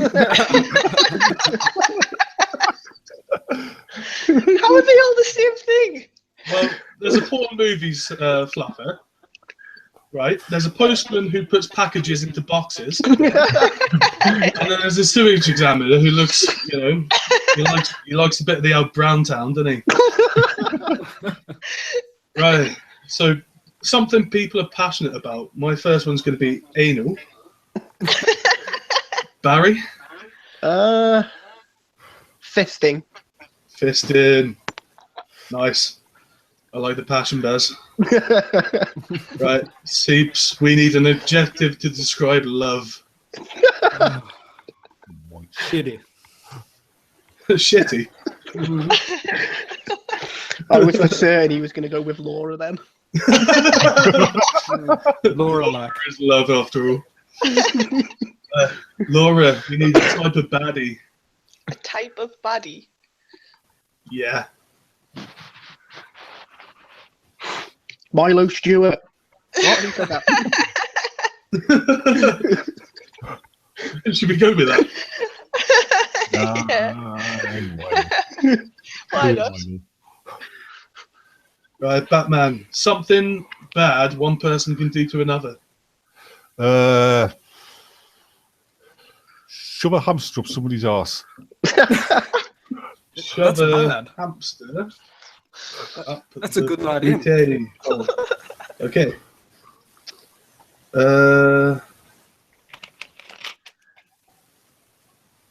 Okay, I think that's it. Right, write me a romantic plot. Let's see. Owen, low fist. Okay, it won't let me say shitty, so Pooey. I'm going to put. There we go, that'll do. That's it. There we go. Tarquin Thightbender is a chubby agent in semi-somber movie set fluffer from Sunderland.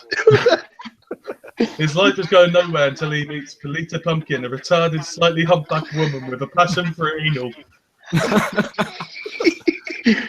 Tarquin takes an instant disliking to Polita and the disingenuous and flighty ways she learnt about her years in El Nihon. However, when Milo Stewart tries to shove a hamster up the booty hole, Tarquin Polita tries to shove a hamster up the booty hole of Tarquin. Polita springs to the rescue. Tarquin begins to notice that Polita is actually rather an alcoholic at heart. The pressures of Polita's job as a postman leaves her blind to Tarquin's affections, and Tarquin takes up fisting and tries to trap herself. I didn't even hear that last bit. Bugs. Pull yourself together. But the pressures of Polita's job as a postman leaves her blind to Tarquin's affections, and Tarquin takes up fisting to try and distract herself.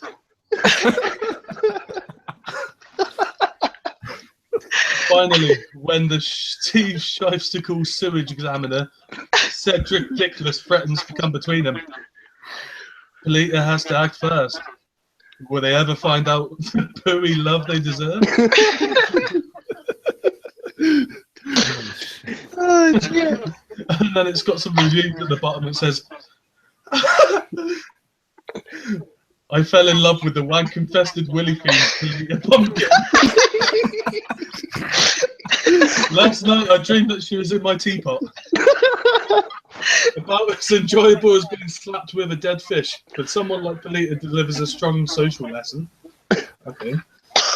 I love the bit where Milo Stewart tries to shove a hamster up the booty hole of Tarquin and Billy fell off my seat. And the last one said I could do better. Oh, I'm going to publish that.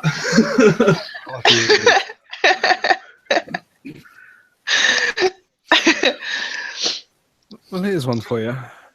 On the internet, they found romance that put both in a sexual trance, but each had a gripe that it's hard to type with a hand stuck down your pants. Nice. The one Beautiful, man. from Peru who liked having sex in a zoo. An affair with the llama made her feel calmer, but she still preferred the cockatoo.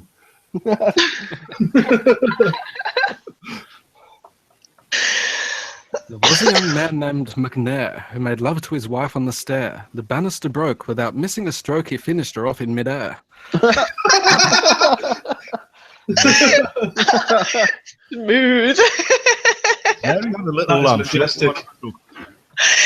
Put them on a map so you Strax can can't they would breathe. dance.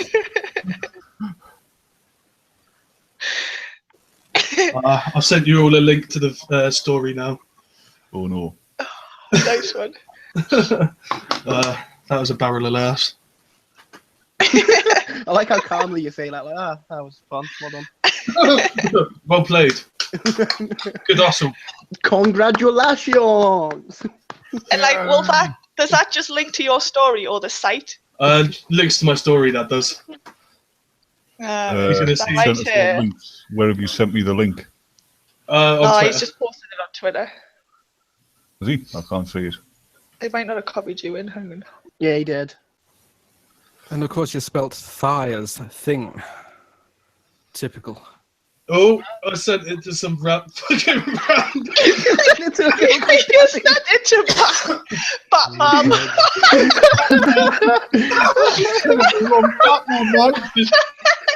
She's from the northeast of England.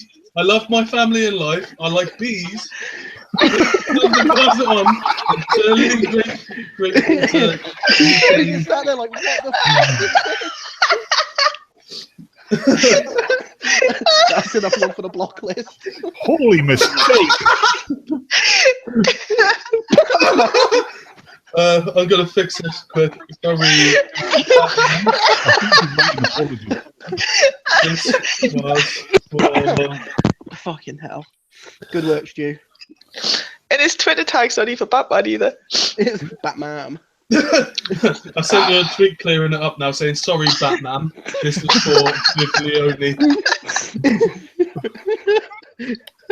Mary had a little lamb. She tied it to a pylon. 10,000 volts went up its arse and turned its volt of nylon.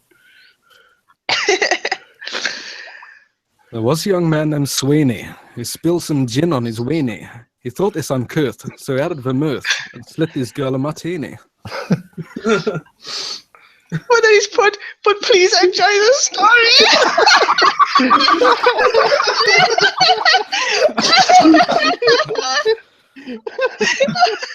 Oh, I'd love if she replies.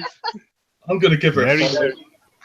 I think it's really brilliant if this is the start of a beautiful relationship. Oh dear, actual tears.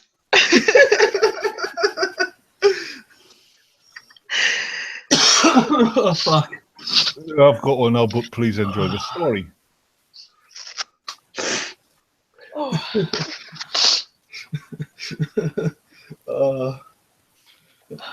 I hope fucking Batman loves it. She might. Her and the Sepsis Foundation. Fuck.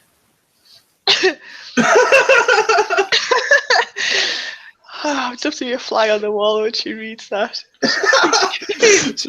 Wait, help Pat, I've got a story. Oh shit! I love this story. Someone get me some Newcastle Brown.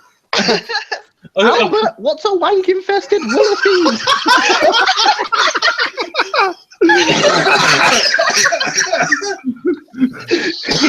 Oh fuck, I'm gonna pass out, man.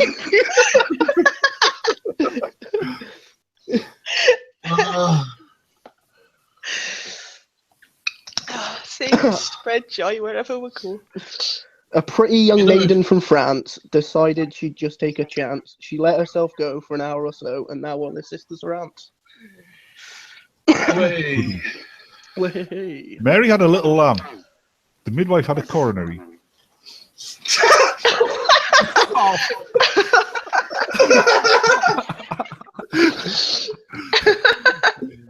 Here's one for you, Seeps.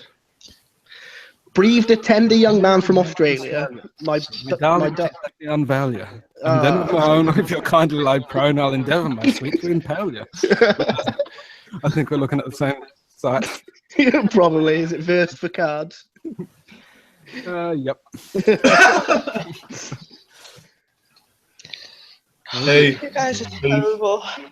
Can't believe none of you have got any real life stories. We're boring as fuck, Laura. I don't need my bedroom. To be honest, Laura, next year if you do this is going to be one of my stories.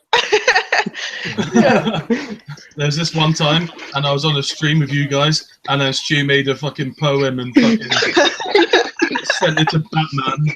Batman. No. They've been married ever since. There was a young girl who begat 3 brats named Nat, Hat, and Tat. It was fun in the breeding, but hell in the feeding. When she found she'd no tit for tat.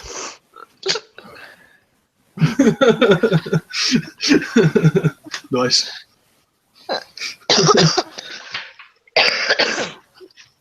To be fair, I haven't got any stories either. One said really, what no. things were said at the end. That's a terrible story, Owen. I remember breaking Oh, up with just us come in the once. chat. At least Owen tried. I still remember the Newcastle Mayfair, Laura. Yes, I went there on one of its like last nights. Yeah, I used to go there quite regularly. I broke up with the last there on Valentine's Day. Halloween. She screaming at, we were going at each other so badly, the DJ stopped playing the records.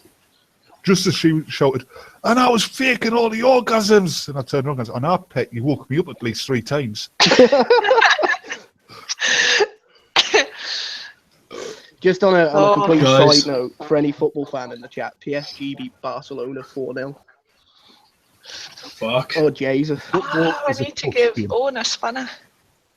You need to get Owen in the chat. Guys. Get Owen in Guys. the Google. Give the specker a spanner. Am I a spanner yet? Guys. Fucking. No, you'll have to type something in the chat for me to give a spanner. I'll have to drop out the call, though. I don't want to do that all for the sake of a spanner. That fucking website I was on before. Yeah. It's got a fucking paranormal romance fucking thing. Frightening. Are we going to make another story? Is that about the 2 ghosts who like putting the willies up each other? It can be. Take my ghostly peen. Right. So. Is this a different story now? It's a paranormal romance. Okay. No. So. Romance. Seeps. Name is a hapless human. A hapless Human. human. Laura. Yeah. Laura. She's a hapless Laura. maiden. Made in Japan? Laura Bones. What have I got to do? Oh, Right. sorry, I'm eating cookies. Stop stuffing your face. You eating cookies what?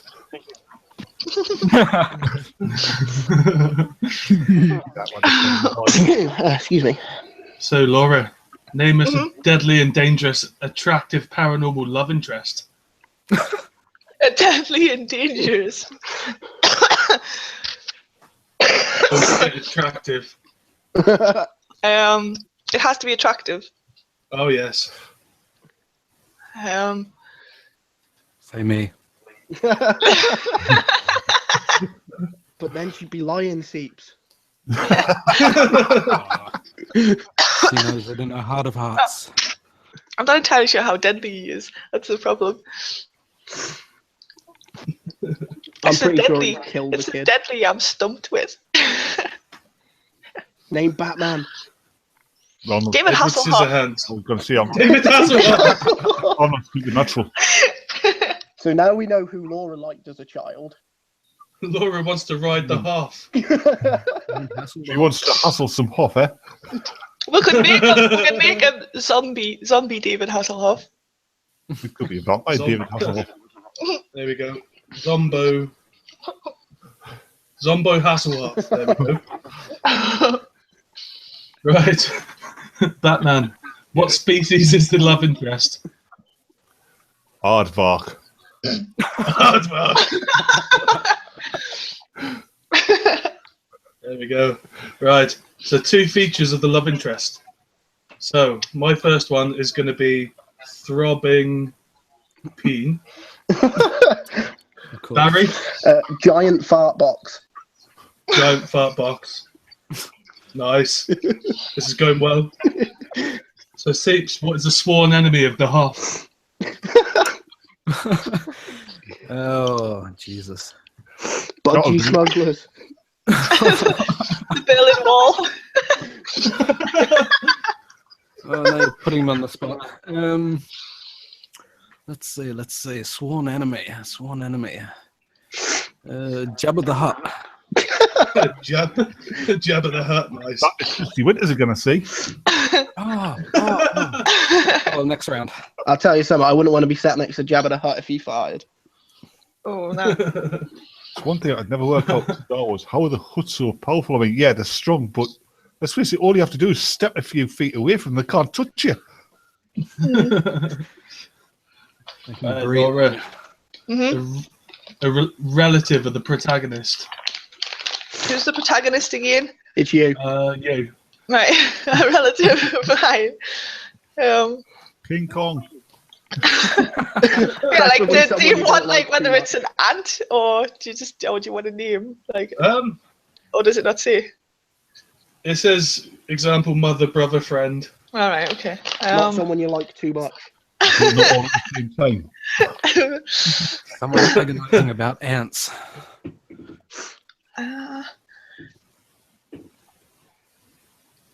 A gay cousin. Gay cousin. Nice. I like how you have to include the gay. Yeah.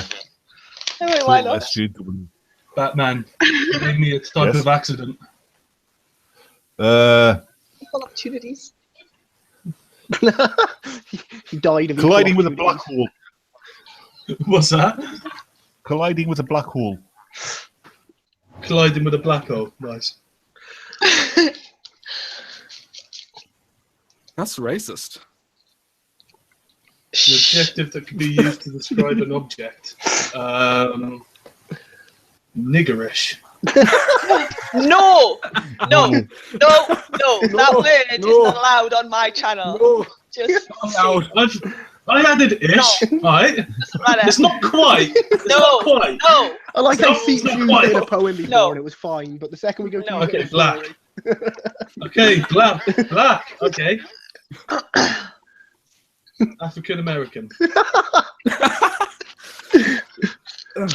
Right, Baz. Yes. An objective to describe someone.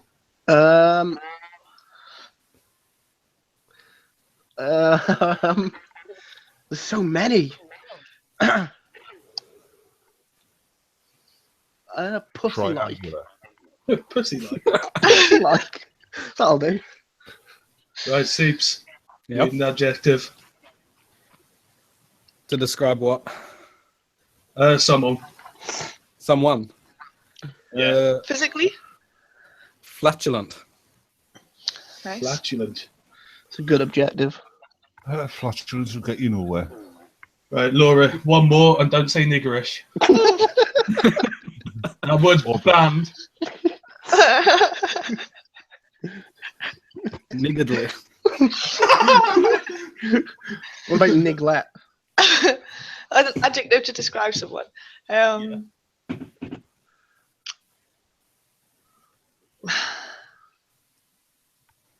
Green and wretched. Green and wretched. Yeah. Deep. Putrid. Putrid. That's a good one. Yes. Right, Batman, we need an activity.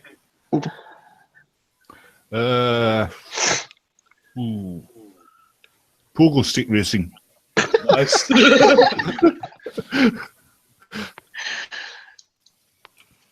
See, all of my Right. hobbies are coming out here. Two things a person, creature could do with each other. Right, so I'm going to put bugger, ring, Of course. and Barry. Enjoy a nice Rolo Toblerone combination. Enjoy a nice Rolo Rolo Toblerone combo. Toblerone combo. Nice. Right, Seeps. Doesn't sound the me a same when weapon, you man. guys say it. Rolo Toblerone combination. It's that Geordie Just say- accent. Yes, it's the Geordie accent that does it. We need a weapon. Oh, walk sword. Yes. Fork sword.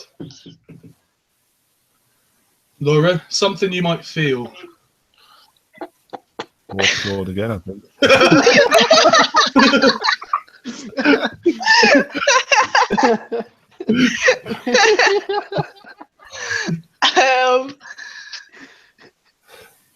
Disgust.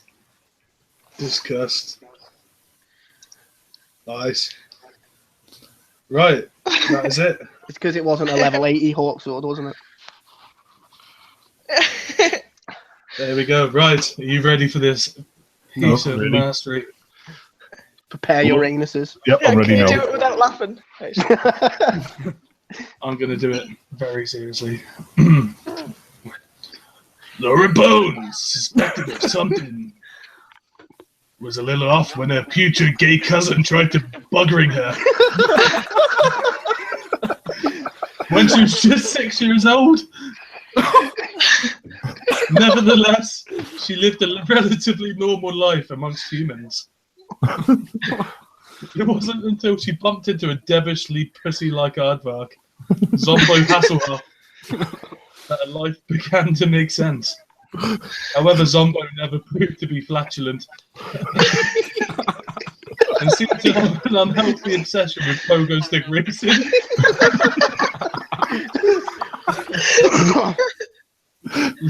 Laura soon learned that Zombo had taken an oath never to enjoy a nice roller-tobering combo.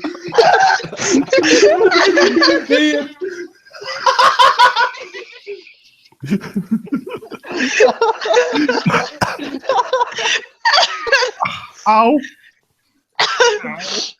You know what it's like to suddenly swallow boiling hot tea when you're laughing. Right. Ow. Carry on. Right, so he's taking the oath. Right. When Laura's putrid gay cousin is injured when colliding with a black hole incident, Laura realizes her own life is at risk, despite Zombo's throbbing peen and giant fart box. Laura finds herself falling for the aardvark. Only fate will decide whether he kills or protects her.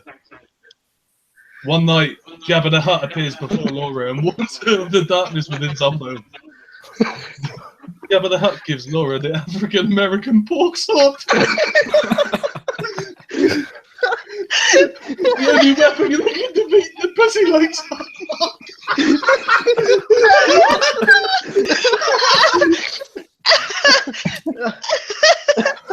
Will Laura find it in herself to kill the only creature who has ever made her feel truly disgusted? And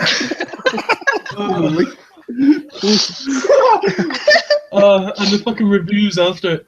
Oh my golly gosh, where can I find myself a tasty pussy like aardvark?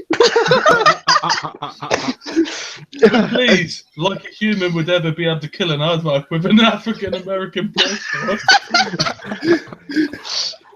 You got to send this to Batman. Just a follow-up for Batman. I didn't like the future gay cousin at all and was glad when they collided with a black hole accident happened. Alright then. The blurb spoiled the plot. I don't need to read it now. Fair enough. I'm going to publish that.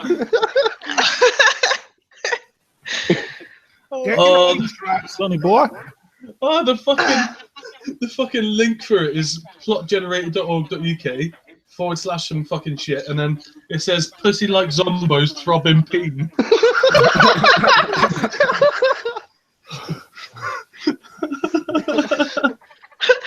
I would read again.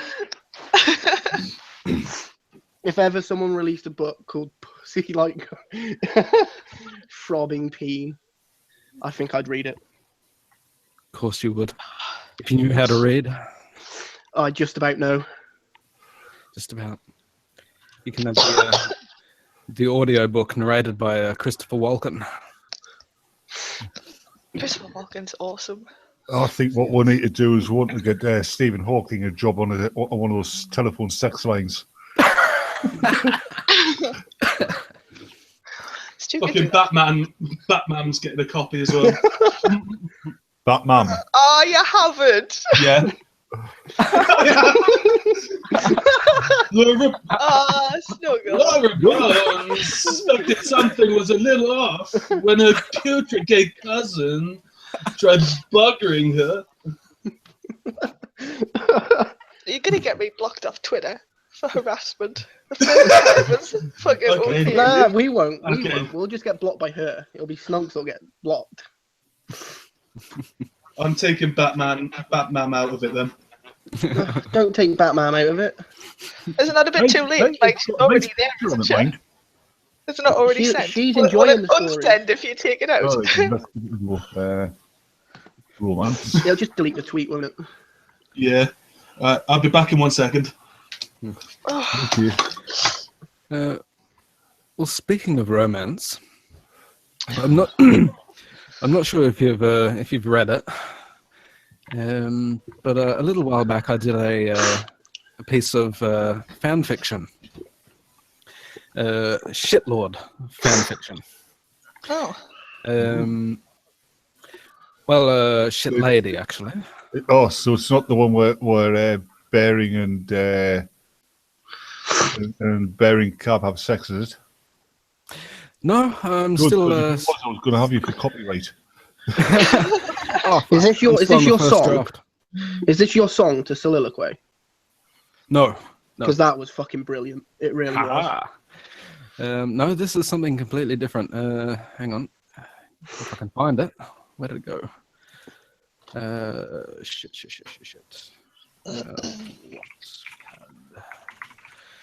I'm not sure if you guys are aware of the Twitter users Lexi Madison and Hackjob.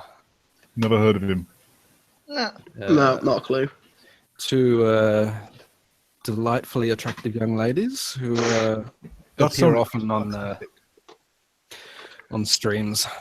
In any case, they were talking about writing a bit of slash fiction, erotic shitlord fan fiction. So I volunteered to actually write something. The whole thing's a little too long to go through in one go, but I can get to the love-making scene. Lexi is a successful young executive, and Juanita is the daughter of her housemaid, Lupe. Okay. You back, Stu? I am. I'm ready for this story, man. Welcome back. Okay. Leave now. Leave now, or forever hold your peace. I've been holding it in for the last half hour, man. Don't worry.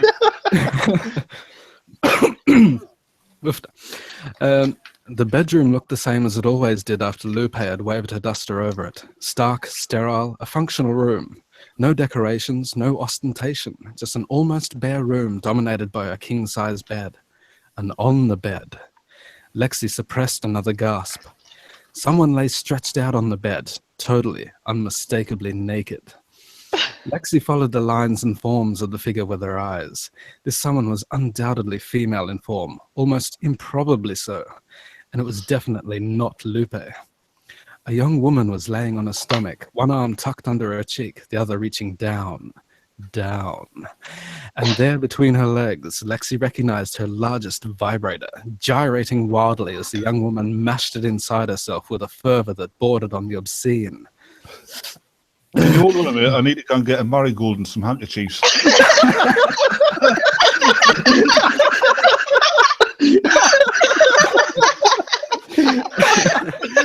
Oh, shit. Lexi, her control slipping in this most surreal of moments, let out an animal groan. Dripping with And that was me thinking it was going to be fucking moo. fucking moo. Sounds like the lassies round my area, that does. The girl twisted. Oh no. The girl started twisting and scrabbling back towards the headboard. She let out a squeal of surprise. She grasped the down comforter and draped it haphazardly over her smooth olive skin. Babbling incoherently in Spanish, she looked shocked, ashamed, and angry at the same time. Mrs. Madison, I am so sorry, she eventually blurted out. I was expecting, but Mr. Faulty. I'm from Barcelona. We need more Windex. We need more Windex on Star Destroyer. From Barcelona. Blah, blah, blah. Don't be sorry, I'm not mad, but call me Ms. What's your name? Juanita, Young replied, her deep black eyes wide and fearful. Juanita Coneja. Lupe is my madre. Lexi raised an eyebrow. She had seen photographs of Lupe's daughter, but only as a child. She had no idea that the girl had grown into such a lush, inviting young woman. Lexi coughed. Okay, I'll get over that. Sometimes she does work for a mother, blah, blah, blah. The vibrator continued rumbling manically, and Juanita's hand darted down, snatching and fumbling at the base, desperate to turn it off. Here, let me show you. Lexi strode towards the bed, sat down softly, and reached out a hand. Brushed lightly against Juanita's as she took the quivering sex toy from the girl. With a deft twist, she silenced the vibrator. The ripe smell of sex assaulted her nostrils, awakening a deep and powerful yearning within her. Lexi felt her panties beginning to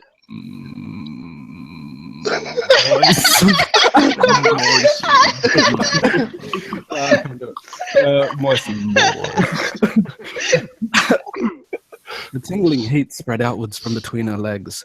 She felt her face flushed with blood, and without thinking, she placed the vibrator against her lips, tongue oozing its way out to taste the stickiness slathered upon it.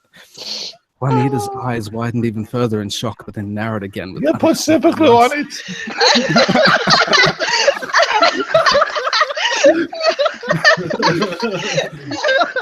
Juanita slowly bent forward, hesitantly, then purred with delight as her mouth found the dildo and she tasted her own juices. Ugh, God. I'm getting a boner now. Genuine Sammy. Do you hold on to the toilet? Lexi placed her hand gently on the nape of Juanita's neck and drew her in. Their lips touched as they both enjoyed the flavor of Juanita's pussy. Lexi let the vibrator drop and pressed her lips firmly against the young woman's mouth. Her hand slipped down to the small of Juanita's back, pulling her in. Juanita seemed startled at first, but quickly warmed to the sensations she was experiencing. Their tongues darted against each other. Lexi took hold of Juanita's long brown hair and eased her back onto the bed, her body pressing down on the girl as she kissed her with consuming zeal. Lexi fumbled with her clothes, ripping each item off one by one, her lips never leaving Juanita's. Once naked, she let her hands roam freely, exploring, feeling soft skin, rounded curves, and the heat of a warm body beneath her fingertips. Are you fucking that?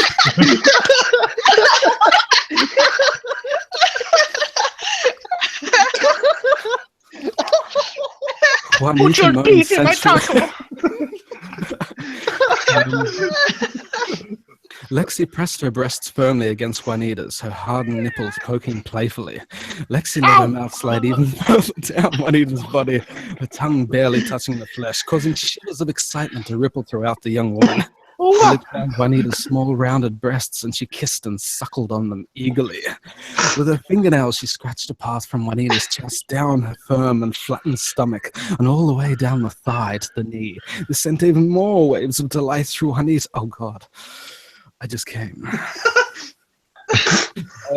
I'll skip a bit of the...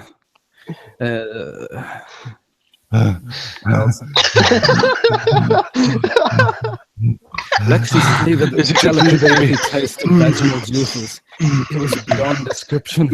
She inserted a finger, then two, and slid them in and out as she lapped greedily at Laura's clitoris. Oh, sorry, Juanita's clitoris.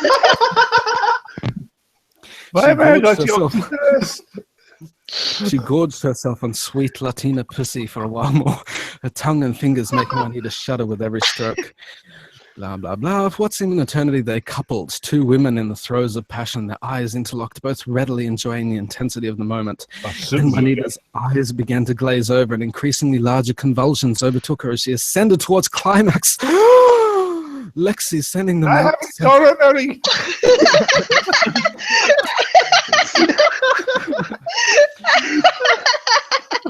And they exploded almost unbelievably into orgasm together. Later, their lust sated, they lay naked in each other's arms. Lexi felt Juanita begin to tremble as the girl let forth a keening wail of frustration. "What's wrong, sweetie?" she asked as Juanita choked back a sob. "Miss Madison, I don't know what to do. They say Senor Trump will send us back to Mexico."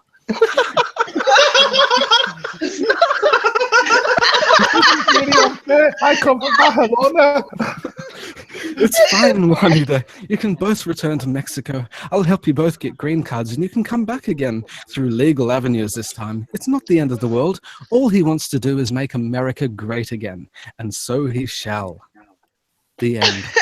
The world. I've got Or a more appropriate form of applause. I've got to give you credit for not cracking up at every fucking little comment. Oh yeah, and the reading voice was perfect. Oh, thank you. Yeah. I think you should publish it as 50 Shades of Seeps. Well, actually, with that reading voice, you should get a job on Jack and Ori. I can imagine Seeps on CBeebies reading the story time. I used to think but actually, Baz, tough because the title of the story is 50 Shavings of Roast Beef. Really huffed. I'll Huffed. share the link on Twitter so you can see the cover artwork. I said this earlier on a stream I was on there.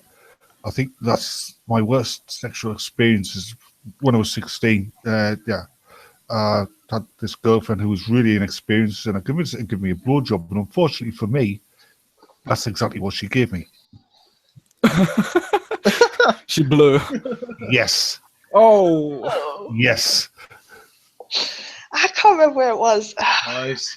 Or somebody was saying that that asked the girlfriend for a wank or whatever, but it was her first time as well. And she was like, "Well, I don't like.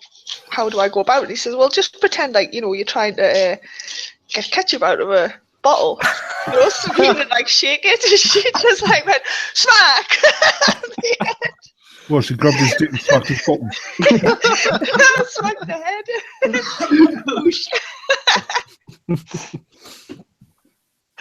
Oh dear. I usually get the ketchup out of a bottle with a knife. Oh god! I think my worst was when I got bitten and I tried not to punch her in the face at the same time. Yeah. Oh, I've got to. So there's because he's 4 years younger than me. He's a ginger, right? So he's like with the sun. Well, him and some mates when he went on holiday to Spain, and they went to this nudist beach, and I honestly feel sorry for him, but I couldn't help laughing because he fell asleep. Oh. And he had to wear a cage for about 4 months. Oh. Yeah. Oh. Oh yeah. Badly sunburned. Oh, fuck hell. And nude.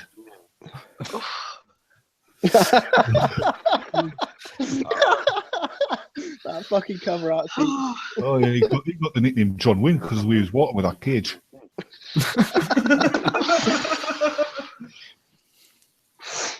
That sounds bad. Check out the cover art. It's fucking hilarious.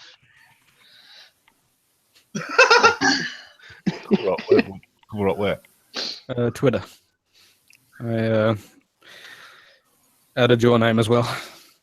Oh no. Oh yes, Batman. that is good cover art. That. I'll have to have a look in a second. Hang on over there.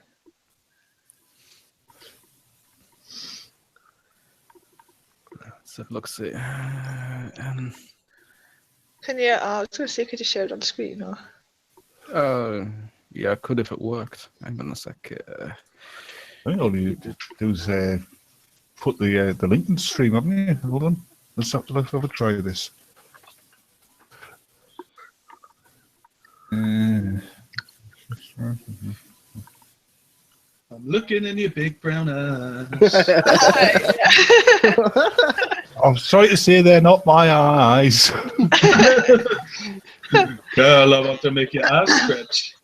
Stretch till you can't stretch no more. And if you prolapse, I'm gonna push it some more. Push it some more. Hi, Russell. I've already gone. Push Let's see if I can use the chat to send Laura Bones a dick pic. There you go. She's already seen it.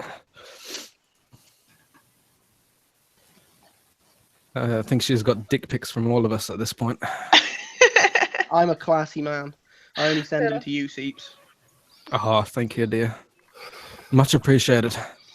Problem is, I gotta enlarge them take up the whole screens. Yeah, and Snogs just Yeah, gets to but- see it in person. Yeah, but Yeah. my question to you is, you send them dick pics. Where do you get a hold of an electron microscope these days? My phone's got 10 times zoom, so I can just about get it there. I got a macro lens for my camera, so it's all good.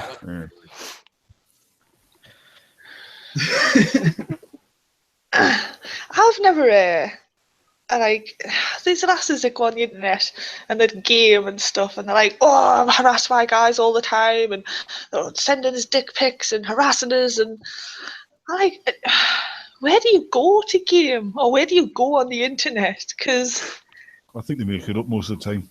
yeah, I think I've encountered Although odd arsehole, like when I've been gaming on Xbox. The- few and far Xbox, between, you game on really. Xbox, you Yeah, peasant. but I assume Batman's a PS4 player. yeah, I've just got never. a PS4, but I don't game online with a PS4. That's what the PC's for. Master Race scrub. The PS4 so when the PC breaks down.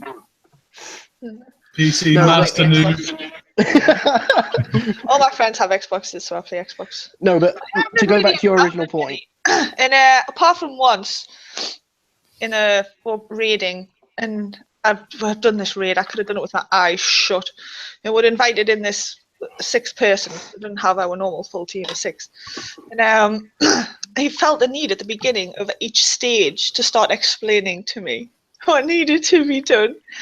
Right, so I was like, yeah, I know. Well, if you do it like this, and I was like, yeah, I know. And then in the end, I just started kind of get on with it. But it was annoying John, because John just wanted to get on, like my friend, and he was like sick of having to stop at the beginning while this idiot felt the need to explain things to me. So after the 3rd time, he just went, look, she's a girl, not fucking stupid. Thanks, John. You also get that kind of crap But that's the only really. Yeah, but there's people. You get the odd dickhead, and there's odd dickheads everywhere. So There's girls on the internet that don't help. There's like Girl Gone Gamer used to get a lad to do her gameplay for her and then pass it off as her own. Yeah. And then it just makes girls look like dicks because she's obviously not playing with her own gameplay, and everyone's like, oh, it's obviously because girls can't game. It's obviously because she can't game. Yeah, Sniper Wolf was one. Obviously, a couple of times when, like, I've been playing a game and I've just done like a random generator of 4 random people to do a dungeon or a mission or whatever, and after you've done a few rounds together, you think, oh, actually, we played that quite well together, so we'll just keep going. And then it'll be like, if you're not talking to each other, you'll get a message like from one of them. It's like, oh, good game. I was like, yeah. Do you fancy doing a few more? And then, are you a girl? I go, oh, here we go. Yes. And then it's like, ooh, sexy. No. Let me send dick pics. How the fuck do you know? Like, that's what always gets me. Not the fact that like they're saying it, because it doesn't bother me once it's just words on a screen. It's the fact that they're like, ooh, sexy. How can you tell? I'm running around on screen as a fucking blue alien thingy or something. Like, you can't tell if you play with a girl a lot of the times. It's got nothing to do with their ability to play in the games. First, let us put that down. It's just, I don't know, it's the style girls tend to go for. And sometimes the classes. But generally you do get an inkling. Yeah, I know, but it's when they say like sexy, and I just think, how do you know I'm sexy? You've got to remember. You possibly make that statement, or is it just the fact that I'm a girl and play Xbox automatically makes it sexy? The ones that send this, I could look like Jabba the Hutt, and I'd still be sexy because I play Xbox. It's the ones that send this are the ones that live in their mum's basements. So to actually see a girl, are proud of this. They'll be telling all their friends the next day that they gamed with a girl. Hey Laura, I had moved out of my mum's basement. See, most of the people I play with are just really like decent. So, like most gamers, you play just treat us the same as online anybody games, else. right? Yeah. But you'll play a male or a female character, won't you? Yeah. I mean, I do role playing on online games as well, and I have a female character, and this guy is convinced I'm a girl, No, I'm not. Not in real life. He goes, yeah, I can tell. So I've got a voice chat. Right? And he's so adamant. He says, yeah, that's a really crap voice changer you've got there. I can tell you're a girl. Well, a lot of people mistake me online as a Sheila when I'm playing games. And there was one guy, a Russian dude. Because you're Australian. Probably. Yeah, we all know Australians are like, yeah. We're funny that way, yeah. Yeah. There's this Russian dude who, of course, I flirt with everyone indiscriminately. So doesn't matter if they're bloke or Sheila, you know, they're getting the full force of my flirtatiousness. So this guy was absolutely convinced I was a chick, and I didn't bother to correct him or anything. And other people had told him, "Oh, that's a dude," but he didn't seem to care. And then one day, was flirting outrageously with him and saying that I wanted to put my dick in his ass and all that sort of stuff. And he said, "You got a dick?" And I said, "Yeah, I'm a dude." And he went completely apeshit and started calling me all sorts of funny names in Russian. Suka blyab. And yes, I never saw him again. He actually sent me a private message on Steam right afterwards with this list of all the things I apparently was, which was rather amusing. I quite enjoyed it. You should have replied. And your reply should have been, well, put it this way, pal. I'm more of a woman than you'll ever get, and I'm more of a man than you'll ever be. Yes. Got to remember that. I've got that. There's one of my friends from school. Turned out he's a male to female transsexual. Early on, when he came to realise this, he started trying to identify female. He dresses a woman. I mean, Newcastle. You can imagine what that's like. Mm-hmm. It's not easy. And he came out with this one once because he was in a gay bar, and this guy came up to him, straight guy in a gay bar, stupid, tried it on with him, and you're a fucking bloke. Oh, I have you? Yeah, what kind of a fucking... And he came out with that fucking comment, and I've just remembered it ever since. Now I've killed the conversation.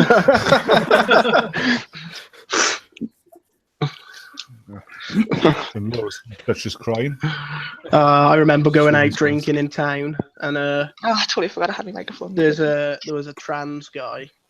Well, he wasn't really. He just liked to dress up. He wasn't going for any of the sex changes. He just liked to dress up. Cross-dresser. Yeah, and he was 7 foot. Yeah. And built quite big. And he took a liking. He took a liking to my friend. And my friend's not a small guy; he's 6'2", but obviously he looks dwarfed next to 7 foot guy. And this 7 foot guy just decided he was going to come and sit on his lap. And every time he went to the toilet, my friend, I kid you not, this 7 foot guy would follow him in. And I remember just turning to my mate, pissed as fuck, going, "Well, if he wants you, just relax." If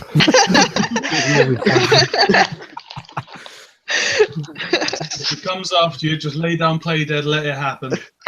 I was a transsexual sex slave. There ain't no stopping that train. Depending on the game, either I will play a male or female. Like I'll play it once and through as another. It depends if it changes. If like the gameplay changes at all, depending on whether your gender changes, then I'll make the effort to play as like both. It's like Housemate Rich though. But sometimes it doesn't make a difference at all. You know. So. Like in Destiny, I've got 3 female characters. I tried to make a male, but it was just they're too chunky. I think, and they're just I don't know. I gave up, went back to females. Housemate Rich only plays as female characters. So do I. Unless there's no other I have option. a friend that does as well, and his gamer tag is like Bag Dukin, and is a woman as well, and he like makes out sometimes to use a girl kind of thing. Well, here's my logic behind using a female avatar. Right? You get free stuff. Well, that's seriously, you get free and dick pics. No, but if you're spending most of the game running around, jumping about and making a lot of noise? Would you rather hear some sweaty dude grunting, or would you rather listen to a hot Sheila? It's like when I'm playing Quake, for example, the dude jumping about goes, "Duh, duh, duh, duh, duh." There's another reason. Right, yeah. I mean, would you rather spend? Is it me or is it gay? Spending half your day watching some guy's fucking ass running around on screen. Exactly. I know what Mine I'd always rather look goes at. back to Resident Evil, the original. With Jill, you get a gun and the first zombie would be killed for you. With Chris, if you were the guy, you'd only get a little fucking pocket knife and you'd have to try and take on that first zombie on your own. That's Resident Evil 2, isn't it? The original in the mansion. Oh yeah, I remember that one. With the really bad acting. Oh yeah, Jill sandwich.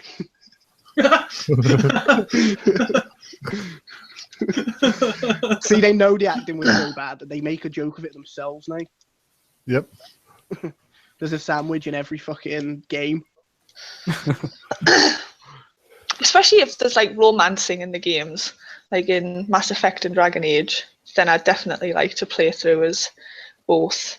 Because there's usually a character. There's usually a character that, like, I think, oh, I wouldn't mind romancing this character because I think the story thread would be quite amusing. But you can't. You can only do it as like a girl or a boy or whatever. I really like the story thread in the Elder Scrolls games. Partially The what? Sorry. The Elder Scrolls games. Especially when you yes, it makes a difference. Mike the Liar. Good old Mike. Yeah. I was going to play the online version the other day because I quite enjoyed it. Like my friend stopped playing, so I did. And then I thought, you know what? Actually, I fancy playing through it again. But the patches, it was like 26 gigabytes or something that I had to update. I was like, nope. Yeah, I had to rip mine out and reinstall it because it went through an update and it was saying that I was missing something with Visual Basic. So I ripped it out, updated my system, reinstalled it. Then while it was updating, I went to bed. 8 hours in bed, got up, and it still did another 2 hours. It's a big game. Whoa, what is that? Oh, sorry, that's just my package. Laurie, you haven't clicked on that link I put in the chat, have you? Yeah, your dick pic. No. For shame. Foreshadowing. No,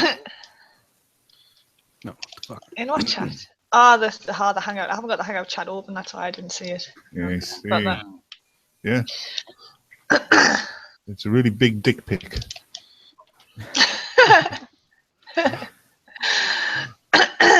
Thanks for that. I'll treasure it always.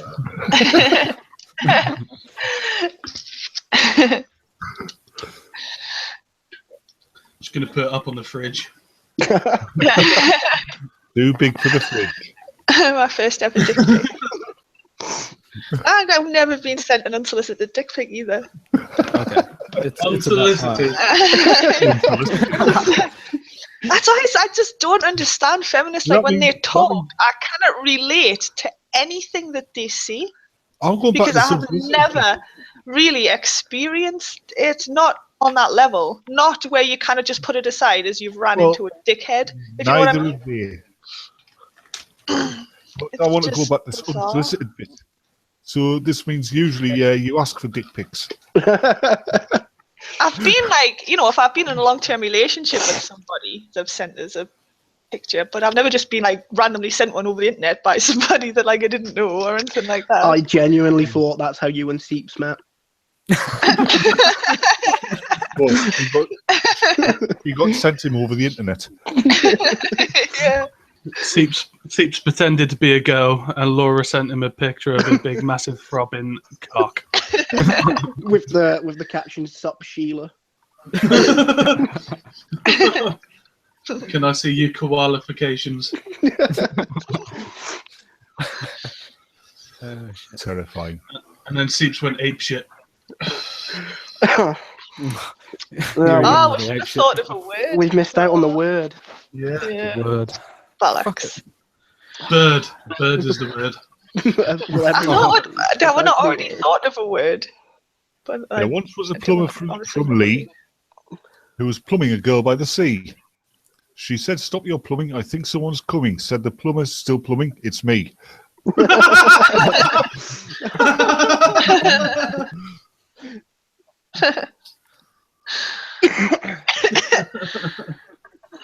And the one for the SJWs out there. A gay chap who lived in Khartoum took a lesbian up to his room, and they argued all night about who had the right to do what and with which and to whom.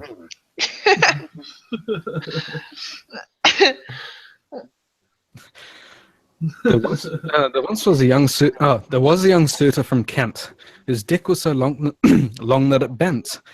To give the girls trouble, he folded it double, and then when he came, he went. You're still on that website, you bastard. No, I've moved over to Reddit. Oh, that was on that website. Oh, there's a lot of cross-pollination here. Yeah.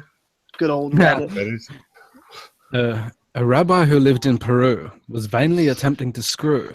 His wife said, "Oy vey, if you keep on this way, the Messiah will come before you." Hey. Boom.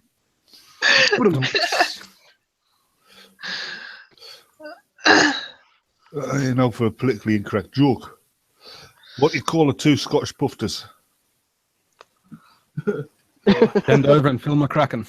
Of course, bend down and film a cavity. Oh, bend over and film a cavity. What about two Irish puffs? Let's not offend Owen. Fuck Owen. Michael Fitzpatrick and Patrick Fitzmichael.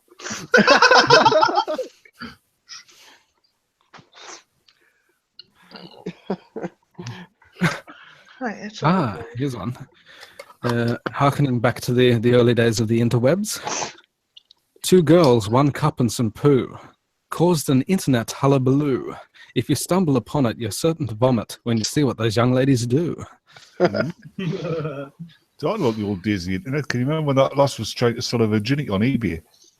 Oh, mate, people are still doing that. Yeah, I'm waiting for somebody to get on the papers because they're asking for the money back. Going back to Two Girls, One Cup, I remember coming in pissed once. And I've never watched any of them videos. I never intended to. And a friend of mine decided to link me it. And I was like, oh, go on, and I'll watch it. And I threw up everywhere, like in my room. And then they thought it'd be funny to send me Pain Olympics. To which I decided I'm never going on the dark corners of the internet ever again until I met you, Seats. Fuck you. I'm amazed. I'm amazed that with all the dirty shit that comes out of your mouth, Baz, that you couldn't handle a couple of innocent photoshops. Seriously, bloke. Get this shit together. You got to Photoshop Laura's face onto a fat bloke now. Yes, I do. I will do this. I will do this now. You should see some of Steve's fucking photoshops. The N word. Nigga? No! Back when I was a kid, Oops. it was actually a nickname for people called Nigel. Larry's dad! Nige. Big Nige. Big I went Big to Nige. school with a kid, blonde head, blue eyed, pale skin, called Nigger Prentice. Oh dear. But that was during the 70s, you know. There was a lot less racial tension in the world, let alone the United Kingdom. Yeah. Yeah. Speaking of cracking nicknames, did anyone else see Donald Trump's tweet with Big D in it? No. He tweeted about fucking security defense in America and put at the end of it hashtag easy, either Easy D or Big D. I think it was Easy D. And literally the internet went wild, like with tweets of him with like, you know, the Thug Life baseball cap with hashtag Easy D all over it. And like him smoking a blunt. The leader. I've seen Photoshop or memes of that, and I didn't realize where it came from, but No. Yeah.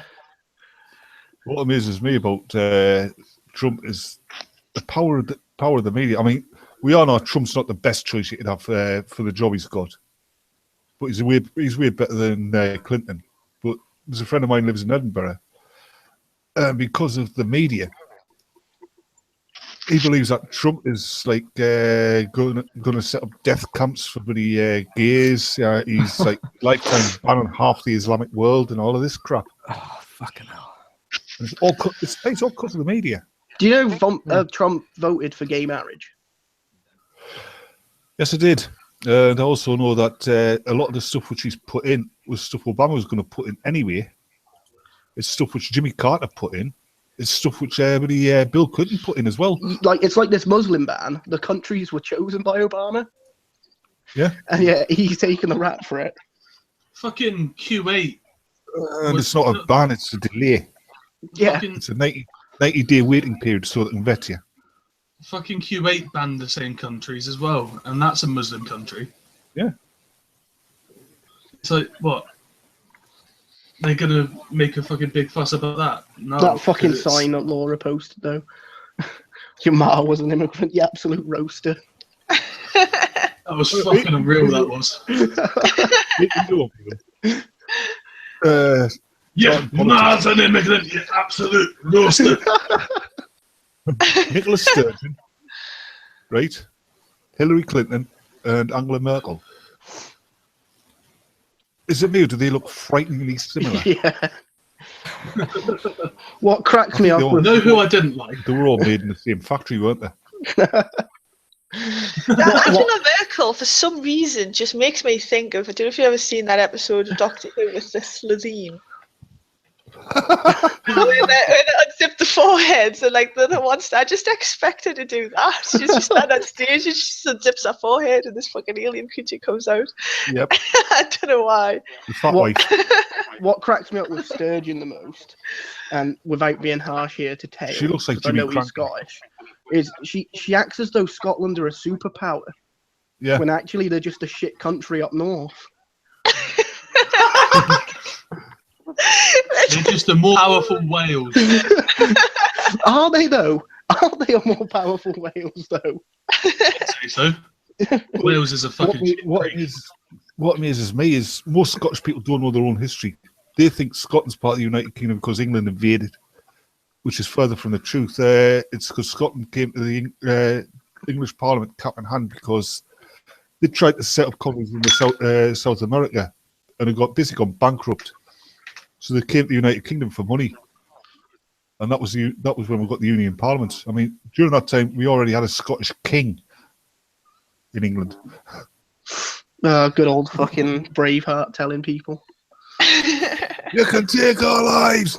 You can take our right to speak as we choose. You can take our liberties, but you cannot take our freedom. Oh, they already have. Yeah. This is what cracks me up, is when people watch a film and take it as gospel. Well, if you notice, every Mel Gibson film he's made, pretty much around the Beaver Hat time, they've all been anti-English. He hates the English. And the Jews. I think nowadays he basically hates anybody who's soberer than he is.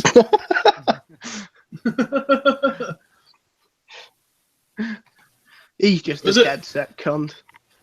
Yeah. Is it him who's like proper Christian? Yeah, he's anti-Semitic and all of this. You've Yeah. gone really, really quiet. I cannot hear you. Who? Were you trying to talk before? Who, me? Mm-hmm. Oh, yeah, I turned my volume down because I was photoshopping. Sorry. Right, okay. Isn't I see. Mel Gibson in Passion of the Christ? He directed it, yeah. He don't, yeah. What? And he's like super Christian. Isn't this film like? I've never seen it, so I don't actually know what it's like. Yeah. Yeah, that film was just like, I don't know, I just couldn't watch it. I've I never seen think it. he's a more angsty version of Charlie Sheen, really. I isn't he? do love the fucking It was Family just Guy half an spoof. hour of like somebody just being beaten in the middle of the film. I do like the Family Guy spoof where it's him with Kevin Hart and he's like shooting a gun. Do you know how to use one of these? Pulls a joint out. Do you know how to use one of these? That's horrible. Jesus, I've ever seen that one. I think it was a Saturday Night Live video where The Terminator's gone back to save Christ. Because the part where he bursts in the Last Supper and shoots Judas, Jesus like brings Judas back from the dead. Terminator goes, "Stop killing Judas!" Stop killing him! And then at the end, he turns on the camera goes, "Christ, Neil, the cross goes, he'll be back."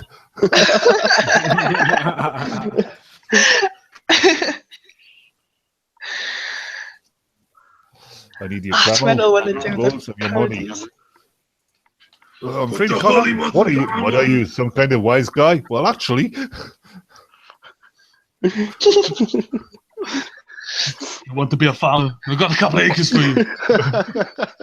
I love the voiceovers that they do. They did an Arnie one for Star Wars, which was hilarious, and then they did a Snatch. Snatch one was absolutely brilliant. I fucking love the one scene in Snatch where it's Tyrone, what have you done? What? I didn't see it. It was at a funny angle. It's behind you, Tyrone. When you reverse, cars come from behind. I think they should have let Dave Prowse be the voice for Darth Vader. I mean, it would have been so much more amusing. I mean, can you imagine it? Yeah. Yeah, the Force is strong in this one, but he ain't no Jedi yet, be he?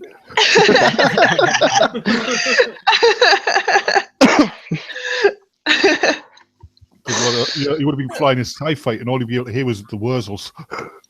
In the Snatch one, I don't know, like in the original Star Trek, when Darth Vader's like lands on the Death Star or whatever it is, and he's walking from his ship, and that lieutenant dude comes and talks to him.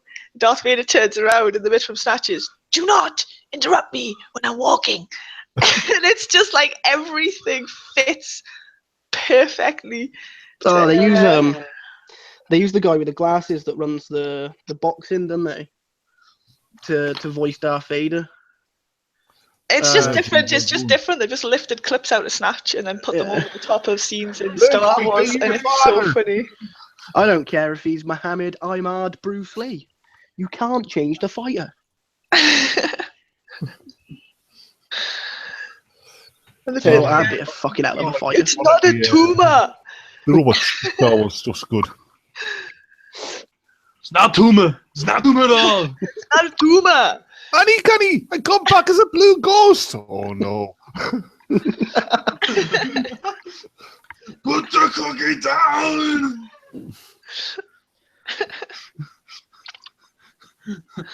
Yeah, Arnie would have been. There is no bathroom. You're mine now.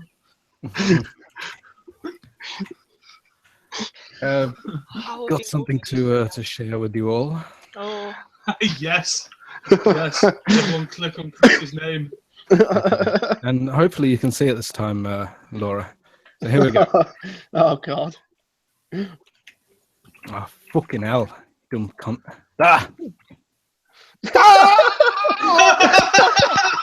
Why can't I?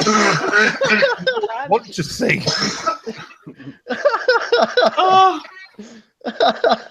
Excuse me, but I've got to go. Everybody stop talking so it stays on the screen longer so that I can see it in the live stream.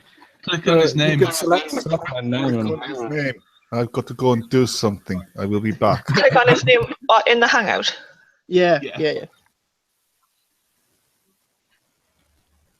Right. Well, it still won't let us show the screen share though. Oh, that sucks. I'll just post it. I think the live stream is quite behind. Really. All right. Okay.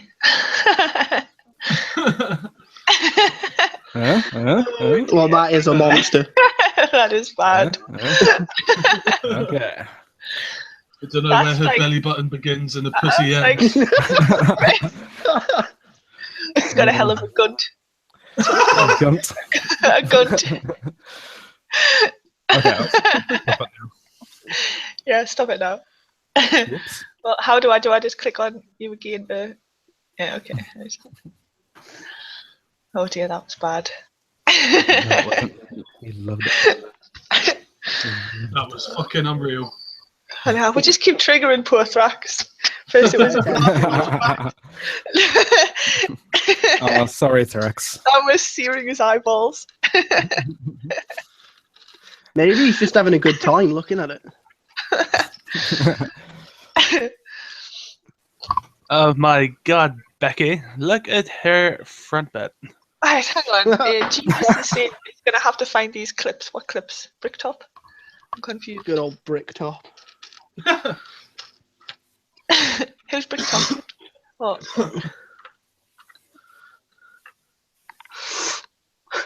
You ain't got the minerals. Yeah, we've got the minerales. I fucking love that one scene as well. Where he's like, I'll fucking tell him. And he walks out the door and he's like, I'm going to tell him. And then he just fucking kicks him in the balls and carries on walking. I'm not enjoying looking at it. I don't blame you. I don't blame you at all, to be fair. The king could just focus on the face. It's a bit hard because his face is like teeny. A bit hard. Get the binoculars out. Oh, is it me, right? Or you know that Francesca Ramsey? Does she look really, really creepy when she smiles? You know, like she's about. Who's Francesca Ramsey? Is she the MTV woman? Yeah, the interview one. I think she looks really. Yeah, she's got that kind of creepiness when she smiles. Like you think she's going to plant an axe in your head. A really evil smile. Franny the Tranny. Seep still would though. I wish it was possible to inject it with some kind of retrovirus which would rewrite her DNA and turn it into a Nordic bird. You haven't seen the birds up here in Norway, so. Apparently. Are they my name is attractive? Ingrid. I come from Sweden. Are they attractive? Summer. Not the same as anything this, else. Yeah, I was going to say it's probably the same as anywhere else. Somewhere. Yeah. This idea that Scandinavian people are tall and blonde and blue-eyed. That's Well, the tall, blue-eyed ones are. bit exaggerated. Yeah. Quite a few short and stumpy and round, and yeah. Was that the whole basis on you moving there? Was because they were tall, blue-eyed, massive boobs? Well, put it this way, really speaking, York is Scandinavian, isn't she? I mean, she comes from Iceland. They're Scandinavians. Björk. And she's exactly the opposite of what you'd expect. Well, yeah, I think she's got a bit of Greenlandish in her. Some Inuit blood. Even on the topic of stereotyping, the stereotype that I've been told by friends who have been to Japan, apparently because Japanese people, like, the way they do their schooling system is they segregate men and women, or well, boys and girls at their age. When you go over there as like an adult male, because the male are so like shit at talking to women, they when you go over, the women just like swoon for like fucking European men because we're so good at talking to women because it comes natural to us because we do it when we're in school, and like Japanese men are really shit at talking to women. Don't they usually use a comment like the wrong time? Me love you long time. The blame You love your wrong time. they blame a lot of the population problems in Japan on the fact that more women are entering the workforce, and because when I think in Japan when it's still quite traditionalist, when they get married, women are supposed to leave work. So because like women are actually entering the workforce now, they're not getting married. But I watched a documentary series with I can never remember this fucking name. He's a comedian from down south with a beard, long blonde hair. Justin Lee Collins. So he went over to Japan and he went to this just this normal town, like nowhere special or anything like that. And there were actually classes teaching like girls and boys how to talk to each other, because like you're right, they just don't know how to talk or flirt or anything like that. So he went along and they were and he was like trying to teach them. like things to say and how to act and stuff like that. And I mean, he was giving good advice, just saying, like just be natural and be yourselves and things like that and whatnot. And Yeah, talking about men who can't talk to women properly. Yeah, Kate Smurthwaite's a man who can't speak to women properly as well. who? Kate Smurthwaite. I don't know who that is either. Hey, Laura, share my screen I for a don't know sec. who anybody is, mostly because I don't care, in all honesty. Just like, Oh, she's one of this these. person said something stupid and they'll be like, oh, that's such and such. And I'm like, I don't know who they are. I just know they said She's something a feminist stupid. comedian. A feminist comedian who was not funny at all. Yeah, I actually tried watching one of her stand-ups once, and Christ. See, that's why I like Sarah Milligan, because her comedy, she's funny. She does comedy about just normal stuff. Like, She's relatable. yeah, she's not I mean, yes, okay, she does make a few jokes relating to the fact that she's a woman, but they're like normally crude and funny. To be fair, she was going about making like potato print art with a vagina. The other day I was getting naked and then I popped a roller up my asshole. I always thought, I must be thinking of someone else, but I thought Sarah Millican was the one that always used to make jokes about how she was fat. Yeah. And for me, it got really stale really quickly. She does sometimes, but I've seen like I went to see her stand up and it wasn't I like, can't all about stand that. Amy Schumer. Oh, don't even get me started on Amy Schumer. Speaking of clueless female comedians, I assume you've all seen the Sarah Silverman tweet. Oh, I've brought that up already, yeah. Yeah, we've already talked about that. You're late. Yeah. Yeah, Get with the program, Old Chris. news, please. Old news. yeah. Sarah Yeah. Silverfish. Some of the replies though are quite amusing. Oh, yes. I can bet. They were hilarious. Ah, that's another thing to ask in Japan, actually. You're right. Sorry, I think the chat's like way behind us or whatever.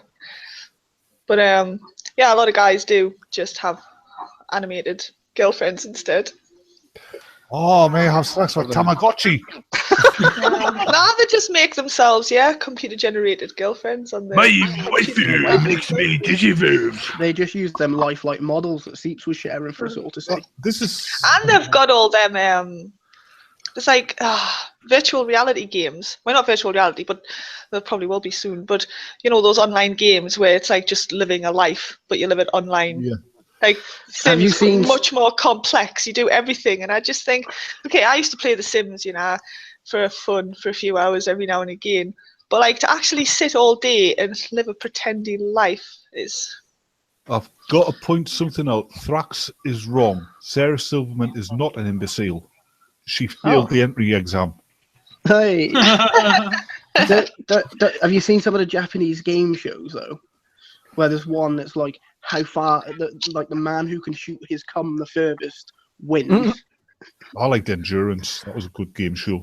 I had all the male contestants in one of them in Egypt, and I had them upside down on these metal pyramids, right, in the midday sun, with the magnifying glasses focused on their you-know-whats. Oh, no. Yeah, and it was the ones who remained the longest who won. I'd rather not. I'd rather just bow out. I'd just be like, nah, cheers, pal, well done, GG. Well played. There's no amount of money that could get you to fucking burn me pee-pee. I mean, it's because they're not allowed to go around invading places in the Pacific anymore. Nobody likes a toasted scrote. Why they're still quite like traditional with the whole sense of honor and things as well, the one there. Was it? I don't know. You see anything now? Just have a look at that. Tell you what I found out the Japanese on average really hate. You know these people there, I think Nisha was on about them in their stream there. These people who basically hero worship anything Japanese. So like awkward Kyle. No, I can't say anything. Fucking Right. weebs. Stop screen sharing because they're getting worse. No, man, just stop. Yes. We love No, it. I swear now, honestly, I will. No, I'll Weebs. just No, shut no. the stream down, and if you Do think not. I won't, you don't know who you're messing with. Not. I know who you're messing with. We love it. Just stop, please. I'm not arguing with that. It comes from concert. It's like you never get to have Because any they'll just fun. degenerate like they did the other night, and that was just disgusting. Oh, it was awesome. No, All I it was was saying is disgusting. the Japanese hate that kind of culture in the West because basically they say it's crawlers, and really it is. You know, the Japanese hero worship thing. The Japanese hate it. Basically, awkward Kyle, Stu. Yeah, fucking awkward Kyle. Japanese hero worship. Basically, Yeah. awkward Kyle. His life is fucking manga. He like literally just sits reading The it. Weebos, yeah, the Japanese. Yeah, Yeah. fucking just like literally his life revolves around I it. remember I got in an argument with this guy on. I think it was Age of Conan. He's saying, "No, I should have katanas in this game because katana's the best. A katana can chop a fully armed, a man in full body armor from the head to the toe in one blow." Katana can I chop look- somebody from head to toe in one. Katana might well be able to do that. It's whether you can find a person that's capable of doing that. Yeah, it would. If it's against plate armor, it would just skitter off because it's too damn sharp. It's not designed for fighting somebody in metal armor. Well, anyway, that's enough of the nerdy stuff. Let's get into more stupidity here. I like serious stuff sometimes. It's nice. I like Dragon Ball Z, but only in Japanese. That doesn't all I that bet you like that one where those kids go around capturing overweight guys and trapping them in these balls and making them fight. Another one about Pokemon. That sounds amazing. Yeah, Yeah, Pokemon. Pokemon. Pokemon. Funny. I thought it was funny. I told you you're funny too.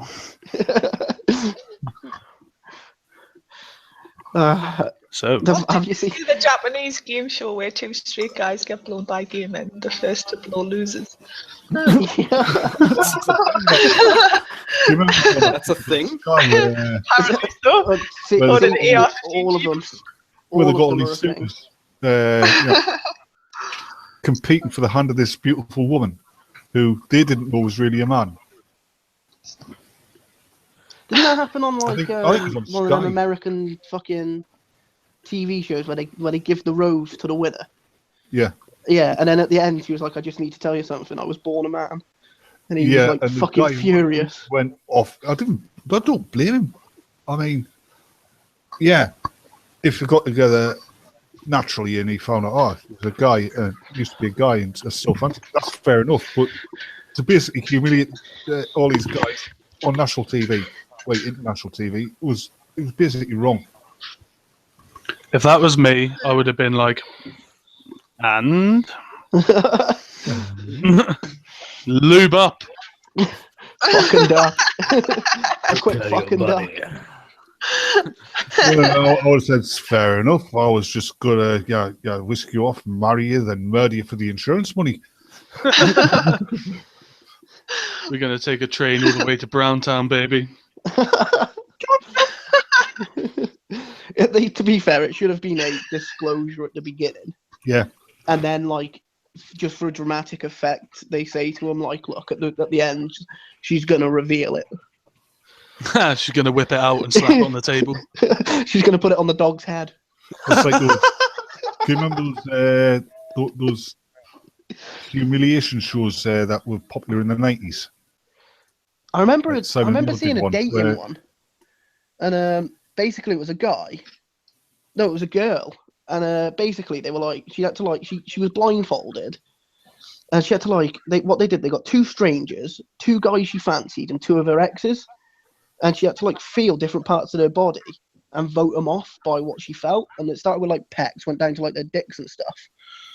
And I remember she she got to the end, and it turned out the guy that she finished like with, the guy that she chose, was a guy who had cheated on her like 10 times.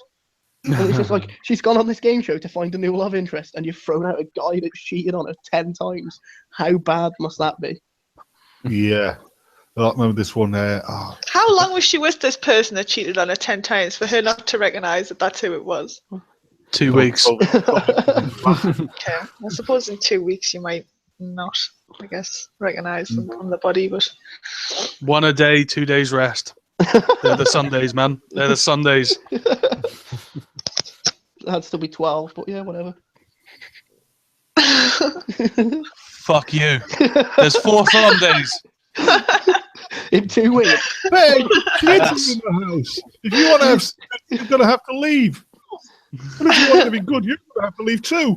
And there was one where there was a guy trying to do it, and they were like, he didn't get to feel the boobs, but they were like, give him objects that weighed the same as the boobs. So they give him like one telephone, like one of the old school fucking, you had to dial by turning it to whatever one it went to. And then there was one girl, and they gave him like 7 of the telephones. And he was just like, Jesus, this is the girl for me. And it turned out she was like a 500-pound, like extremely overweight, very immobile woman. Like Laura. yeah.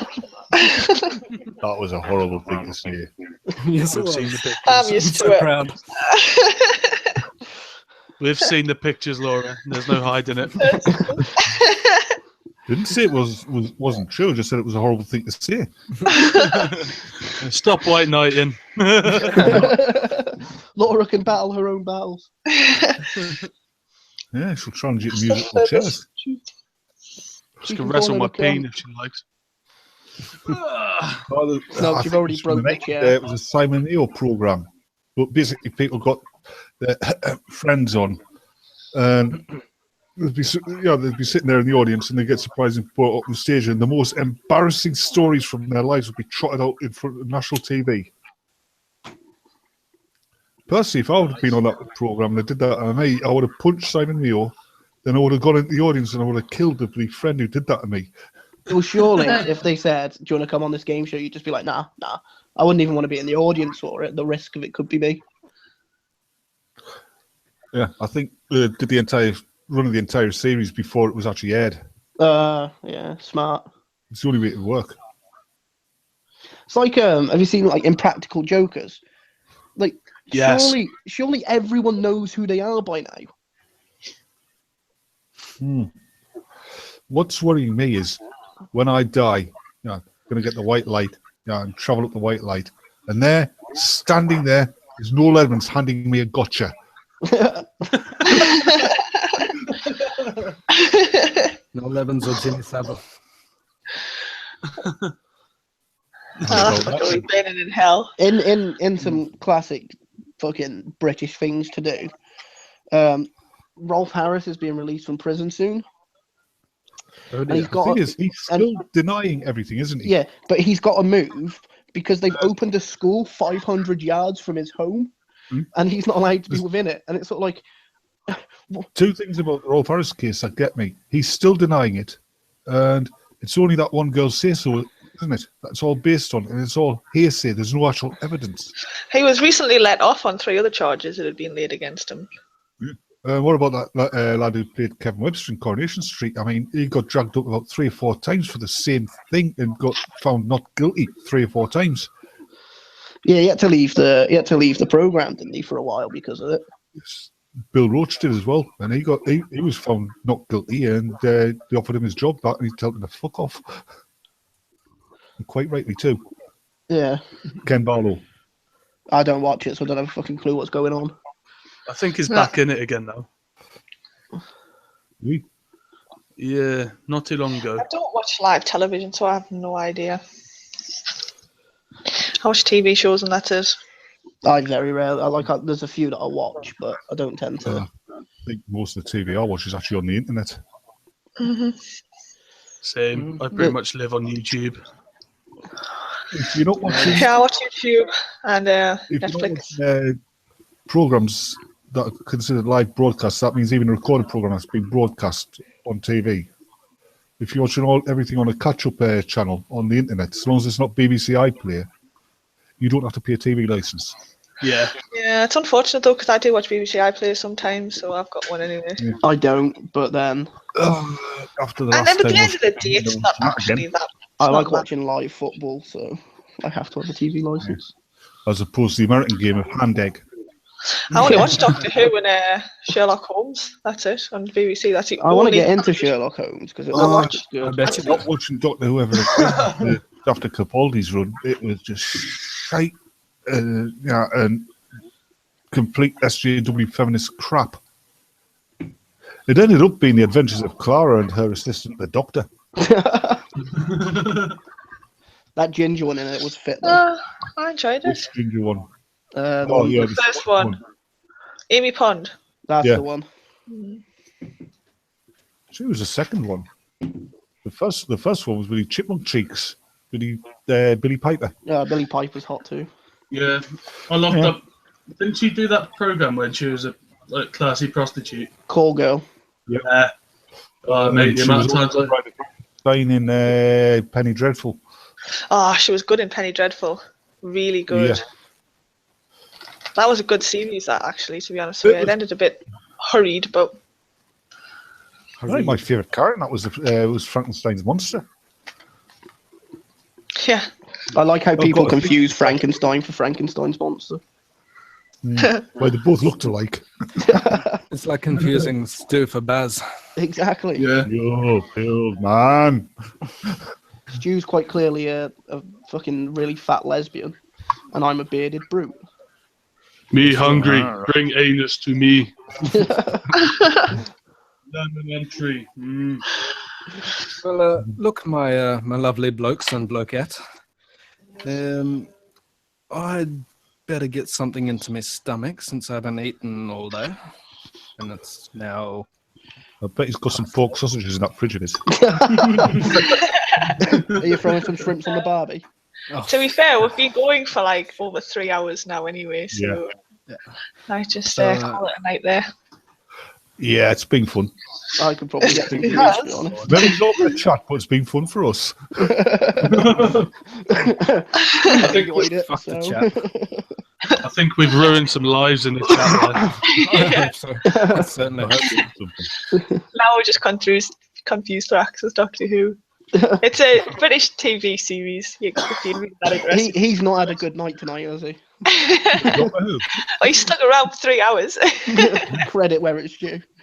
Yeah. Good on you, mate. If anyone, He's the real MVP. if anyone's having any problems, remember it's Laura's channel. Okay. Yeah. It's all her fault. However, if you liked it, follow the rest of us. No, Yeah. if you want to put any complaints about this live stream, put them into Christy Winters. At Batman. Right up inside. But ma'am. At Batman. Send your complaints into her. She will take it on gladly. There's the person that's got the same Twitter handle as the football team.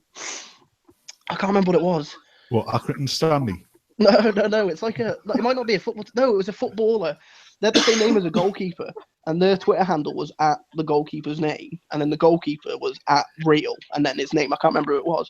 And people used to tweet the other guy with like loads of abuse if he had a shit performance in a match. Oh. When he like a news broadcaster for some like fucking small time American. Anyway, hang on. news. So, thanks everybody for coming. Everybody say bye-bye. Bye. Right. Bye. Catch you Send later. nudes.